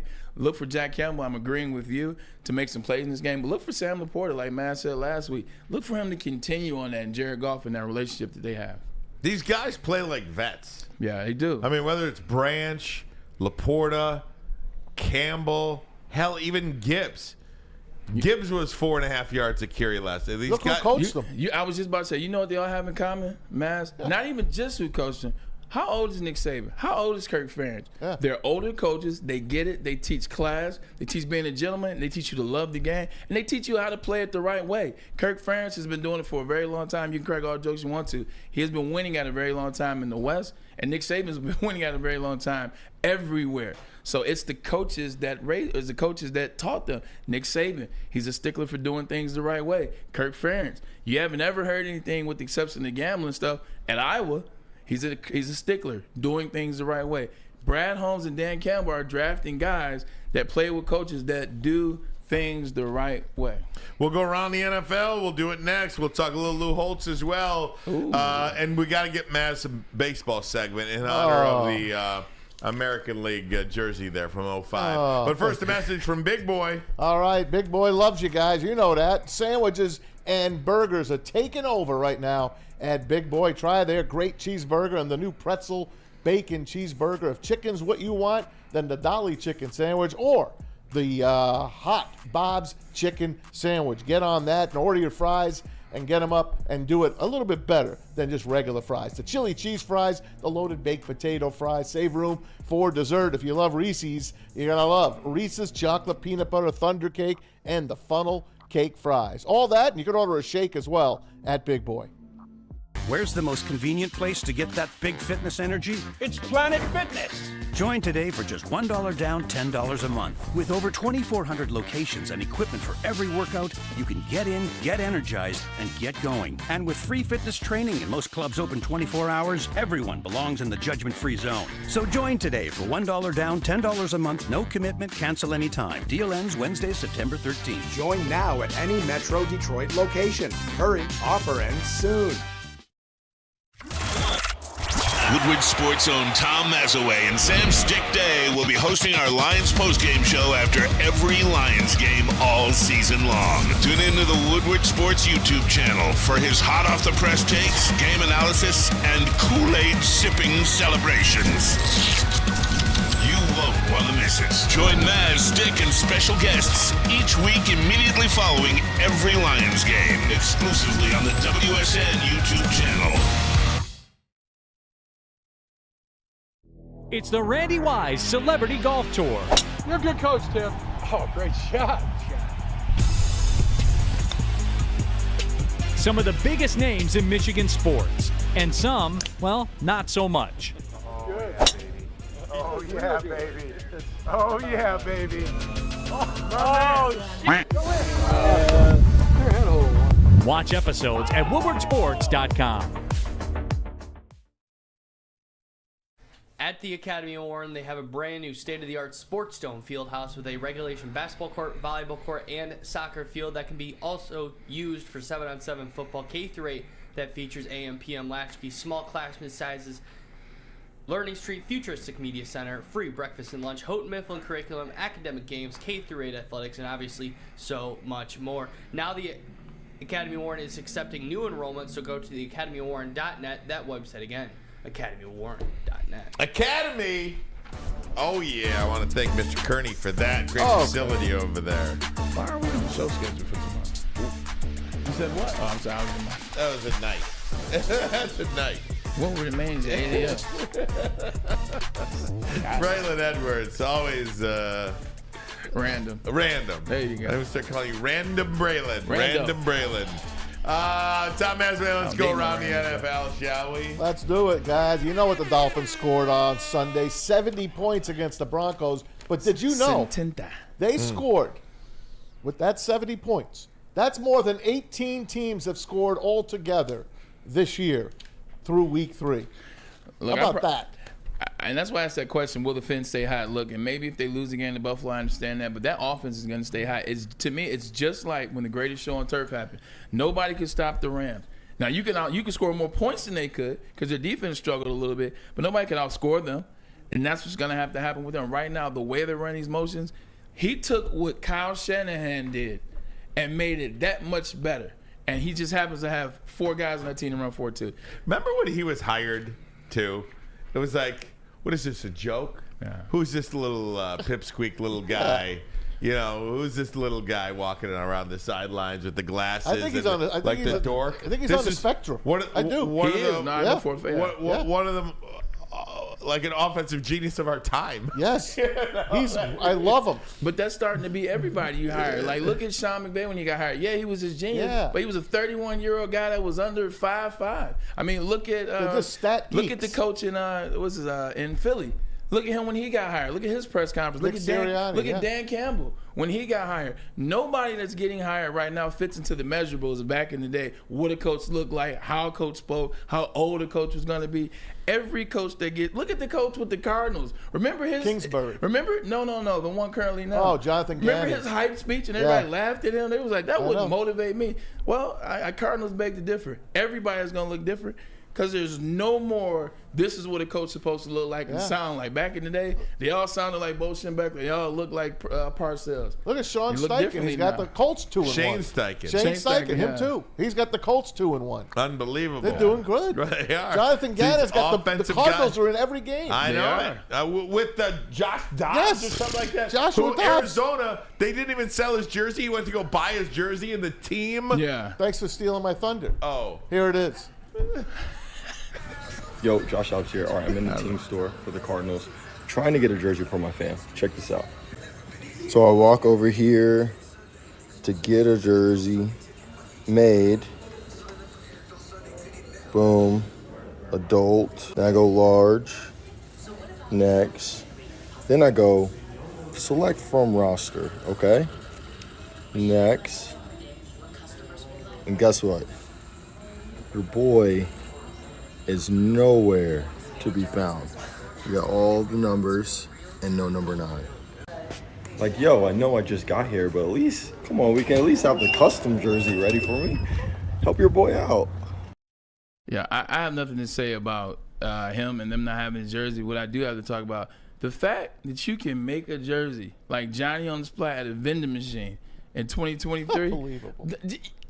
I'm going to tell you like this. Never try to reinvent the wheel. Only try to invent ways to make what's already going easy. Convenience is what makes money. Hey, people forget, this guy was a Detroit Lion. Yeah. He was on the practice squad. I think he played for every team in the league, though. Yeah, but he was on our practice squad last year. When the Titans took him and started him in a game over Malik Willis. And he finished the season pretty damn good. He was very competitive, goes to Arizona, and has got the Cardinals 1-2. He easily could have 2 or 3 wins so far this year. I'm happy for the guy. He was the only quarterback at Tennessee before what they're doing now to have success. Because remember, he was decent at Tennessee. I think they had an 11-win season, and I think they had a couple 9 or 10-win seasons. He was the only one to have some success outside the current regime. Hey, the Cowboys and the Patriots play this week. And you know the Patriots with their spying and everything. The Cowboys are a little worried that a couple of guys on the Patriots named, Ezekiel Elliott and Will Greer, former quarterback for the Cowboys. They're on the Patriots. The Dallas Cowboys think that these guys are going to be stealing signs, so they're changing their entire offensive signs for this game. What signs are they going to be stealing? What signs has Dak shown you work with his level of play?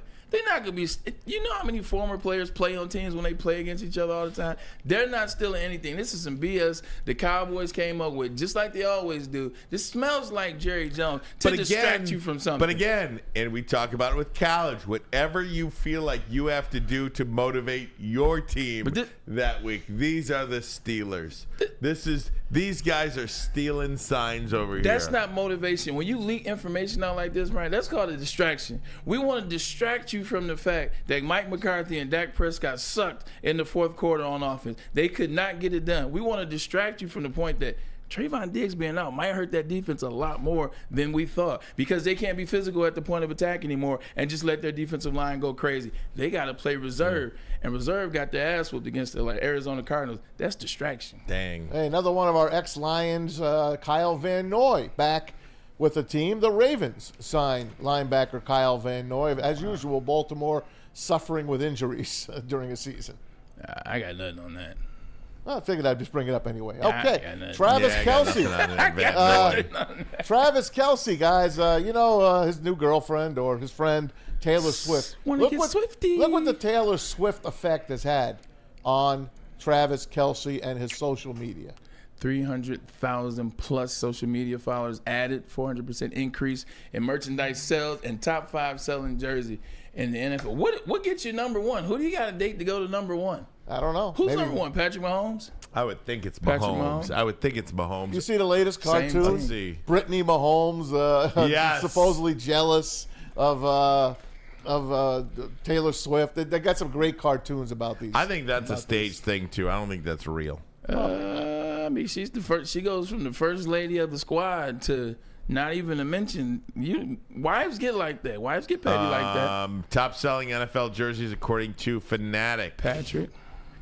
Josh Allen number 1. Oh. T.J. Watt number 2. All right. Lamar Jackson number 3. Jason Kelsey number 4. Jamar Chase number 5.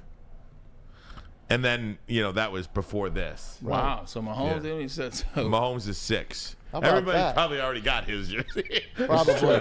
So you get. So what happens is they sell your jersey part of the NFL, and I don't know how the money has gone up, but when I played, I think you got, if I remember correctly, it's been so long. You got 8% of how much your jersey did that year. So trust me, he makes $15 million during the season. He probably makes $15 million off the season, but 400% increase and 7% of the money you get. He's gonna see some substantial, no doubt, some substantial gas money at least for him. Hey, no doubt. A guy that you love, Bray, is Devontae Adams. Oh, my Big God. game last week for the Raiders. 13 for 172 and 2 touchdowns. And another loss. He's Yes. just about reached his boiling point with the Raiders, and he says, "I'm not young anymore." Here's what he said. I don't act like it's all crazy. It's week 3, but I don't got time to wait around. I mean, it's not a personal thing. I mean, it is a personal thing, but it ain't just about me. But I mean, it's not my mentality to sit here and try to take all season to figure it out. You use these early games like this to establish our identity, and we're not doing things the right way to establish a winning culture early in the season. So we got to do something to turn that around. Doing something about it so that when we go out there the next time, it looks different. It's not supposed to just be a week of just talking about shit. We got to go out there and do it. That's the theme of this year is doing it, not just talking about it and figuring out what we need to do. We did all that last year. This year we got to be about it. I love Devontae Adams. I still think he is in that 1A, B, C group. I will die by that, and I still think he's 1A. That's just me. I'm entitled to my opinion. But Devontae, this is on you, bro. This is on you. You wanted the $30 million in the bag. Check. You wanted to go for 2 first-round picks and change the market like Tyree did. Check. You got all that. But where did you go to do it? You went to a team who this year is 1-2. The year before that was 6-11. 2 years before that, 7-9, 4-12, 6-10, 3-13, 4-12, 4-12. You knew where you were going. And Jimmy G was going to be the quarterback. Derek Carr, who ain't winning a lot of playoff games last time I checked either. You knew where you were going. But you wanted the bag. You wanted to get out of Green Bay. So you got to deal with it. You wanted to play with Carr too, his college teammate. That's his best friend. I understand that, but how many playoff wins does Carr had before Devontae got there? In an 11 game, in a 10-year sample size. I don't think he had none. Yeah. You knew that, so it's one of those situations where you can't say I don't have time to waste. Apparently, you had a lot of time to waste because you went there and got paid. Now I hope he gets a trade out, but realistically, who's trading out? I'm looking at these teams. I'm like, 49ers not giving up that money. No. Cowboys aren't. Packers aren't taking you back. Bengals already have one that's damn near as good as you. Browns, I wouldn't go there, bro, if I was you. And then the Lions, you know what Brad Holmes is already good in his ways now. He's not going to do that. You're just going to have to tough this one out. Now, maybe next year you figure things out, but you asked to be in a situation. It's up to you. You asked. You knew Josh McDaniels was going to be the coach. That's it. You knew that. Maz, can you talk to me about Lou Holtz? I can. Please. You want to do that now? Yes. Oh, okay. Lou Holtz, the 86-year-old former Notre Dame head coach, former Jets head coach. South Carolina. Step back at Ryan Blackbeard Day. Here we go. Hold on. Oh, don't spit. No, I'm not going to spit. No. I can understand why he did. He doesn't want to talk about Michigan 0-2. He doesn't want to talk about the big game coming up against Penn State. And he doesn't want to talk about Michigan again. See, I freaking love you, Lou Holtz. I love you, Lou Holtz. Go get him. Go get him, Lou Holtz. Now, when he made the initial comment, I was cool with that. When Ryan Day fired back, I was cool with that. Because Lou Holtz made the comment that you guys aren't physical. So I had no problem with him saying that. Come on, Lou. No. Go sit your old ass down. Wrong. At the end, no, that's true. Lou Holtz will beat Ryan Day's ass. He may do that, but they're not playing Penn State. They're not playing Michigan. They were playing Notre Dame. They beat Notre Dame. They out-physical Notre Dame at the end. So what Lou Holtz said now has no relevance into what the initial conversation was. He changed the conversation. He was asked about it. Yeah. What's he going to say?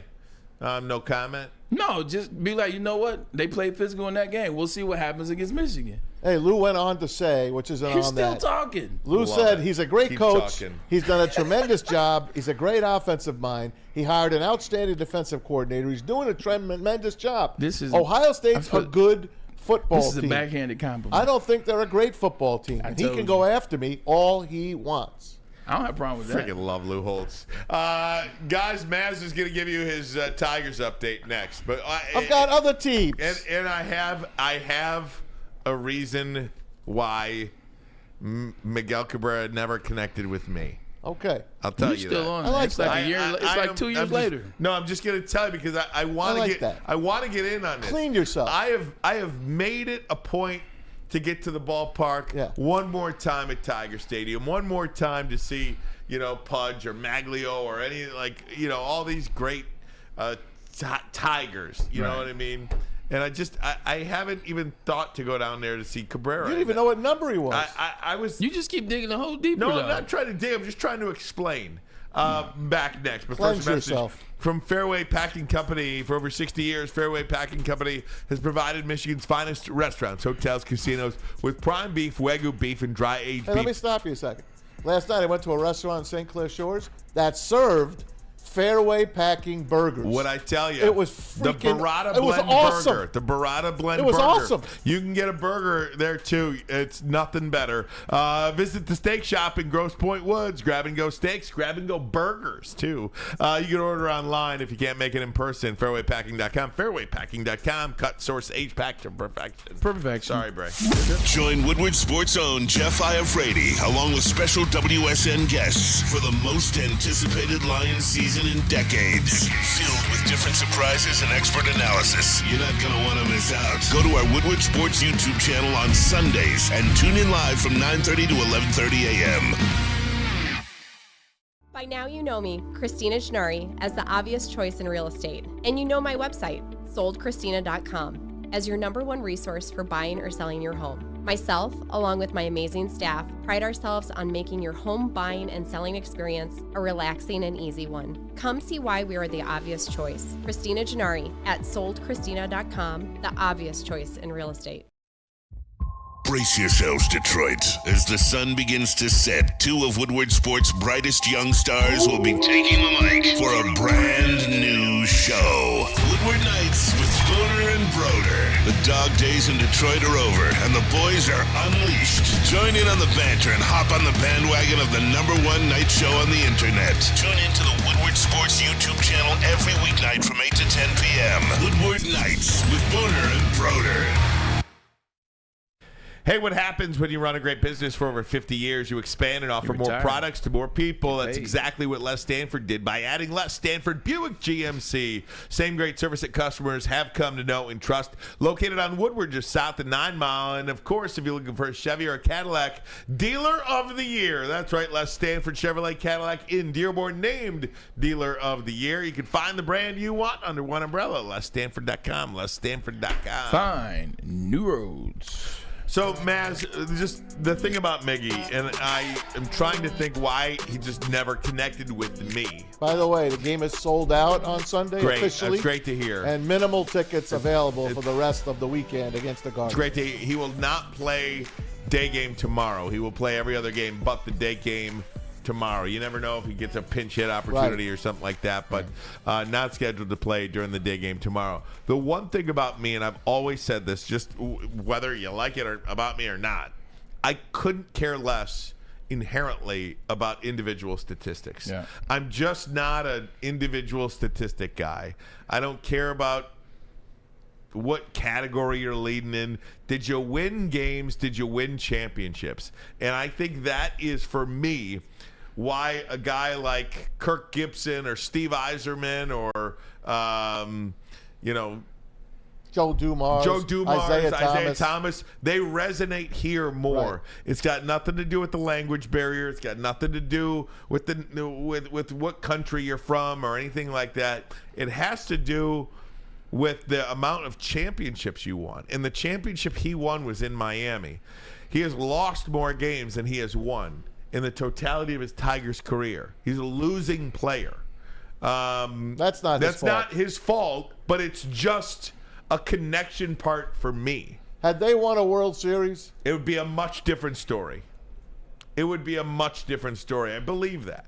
You know, because that's why the Dennis Rodmans of the world, that's why you know what? You go anywhere in this city, you know who you see? James Buddha Edwards. James Buddha Edwards is at all these events. Do you know why James Buddha Edwards is at all these events? Because he was a champion. He was a bad boy. And he could get invited everywhere. Yeah. I mean, you could just be some John Walkenfuss. Right. You know what I mean? Like, I think he got traded actually in '84, but I'm just naming names. Any '84 like Tiger. Milt Wilcox. Yeah. People know his name because he won. Look, great player, Hall of Fame player, one of the greatest right-handed hitters of all time. But the connection to me is just a little lost because I'm a winning guy. I'm a championship guy and not an individual statistic guy. Never have been. Understood. That's just how I'm built. No, you're absolutely correct. You have said that, and I definitely feel that about you. But I would throw one example where you let that go and you're just a fan of that player. It's Barry Sanders. Barry Sanders ain't never won nothing, but he's the best running back of all time. He's the only thing we had for the Detroit Lions for years on top of years. So you're willing to let, in that situation, I guess, go because he was all we had, and he gave it all he had, and he did Calvin it too. at the number one level. Calvin didn't resonate with me either, to be honest. But Barry with you. resonated with you. Barry did. I was alive for that playoff game in '91, though. That was one of the more incredible experiences. And he showed up on that game. He did, of course. But I don't. But he's never won. It's the same thing you just said about Miggy. Miggy's gotten close, just like Barry got close, but he didn't win. But if I had to list for you my guys, listen to me. They're all champions over Barry. Even I just played one devil's advocate situation. Right. Listen, Ryan, you've been poisoned because you were a sports reporter, and you were in the locker room, the clubhouse as they call it, and you saw a guy in Miggy that wasn't the most friendly guy to the media. He wasn't. He played both ends. Yeah, he didn't want to talk. He didn't speak English. So we know, and you got poisoned. You did. Now did he have huge moments for us? No, but he did win the Triple Crown, a couple MVPs. He's a great hitter. We all know that. But I understand what you're saying. Yeah. I like Maglio better than I like Miguel Cabrera because I'll never forget that day. Moments when Maglio won the ALCS for the Tigers. It's to me one of the greatest Detroit sports moments ever, although they didn't take it off the sheet and win the World Series. Yeah. So I get it. I can't remember a big thing. I mean, Mariano Rivera against him, great at bat. Yeah. But I'm not remembering that. Right. That's not what I'm getting the chills for. But that's the point. Name me one Miguel Cabrera moment in a big game that wasn't a milestone moment, and that's again part of being a sports fan. Like these memories are made because of these moments in huge spots. And again, I hate to talk like this, but I'm just saying why it doesn't resonate with me. It's like, okay, fine. Yeah, and you absolutely have every right to feel that way, and it actually makes sense. You know, I just look at the other side. I just know what all he went through in the season after the Triple Crown and playing injured. I just know a lot of things that don't show up in the stat column, like how he played injured that next year, how he was playing on one leg and still won an MVP. We never know how long, how that would have held. And also, it's not all his fault, and you said that. You know, it was a team. It was a team effort. Baseball can be a team effort. Mm-hmm. So I think we're in for a good season next year. I do. Yeah, I do too. Yeah. I do too. I'm really excited. Erie Seawolves. They won the E at Eastern League. Absolutely. How about that? How about Torque, 87 RBI? God bless him. 87. He's going to hit 30 and 87. It's unbelievable. Pretty damn good. Come on, Torque. No, Akil Badu hit one last night. Yeah, back-to-back is with Parker Meadows. Parker Meadows is I'm incredible. going to the game tonight. I'm going to get one more here. I'll go Friday night, and then I'll kiss the season goodbye. You want to hear something funny? Torque has 30 home runs now. He would be tied for 5th place on the Braves team for home runs. Yeah. In fact, he'd be in 6th place, actually. I believe it. Freaking Braves. Braves have hit a lot of homers. Hey, congrats to the Phillies and Brewers. Absolutely. We're in the playoffs. Game day tomorrow. Bray, get us out of here. Another great show. Tomorrow, it's game time. Detroit Lions versus the Green Bay Packers and Lambeau Field. Will the Lions go 1-0 in the last 2 games at Lambeau Field? Find out. But first, you got to check in with us like you always do. Come here for the good stuff. For my man, JB Parker on the right, Uncle Maz on the couch, and my brother from another mother, Ryan Ermanni. You know what time it is. Wearing the beautiful Fox 2 quarter zip. I am Braylon Edwards, and this is Ermanni and Edwards with Maz.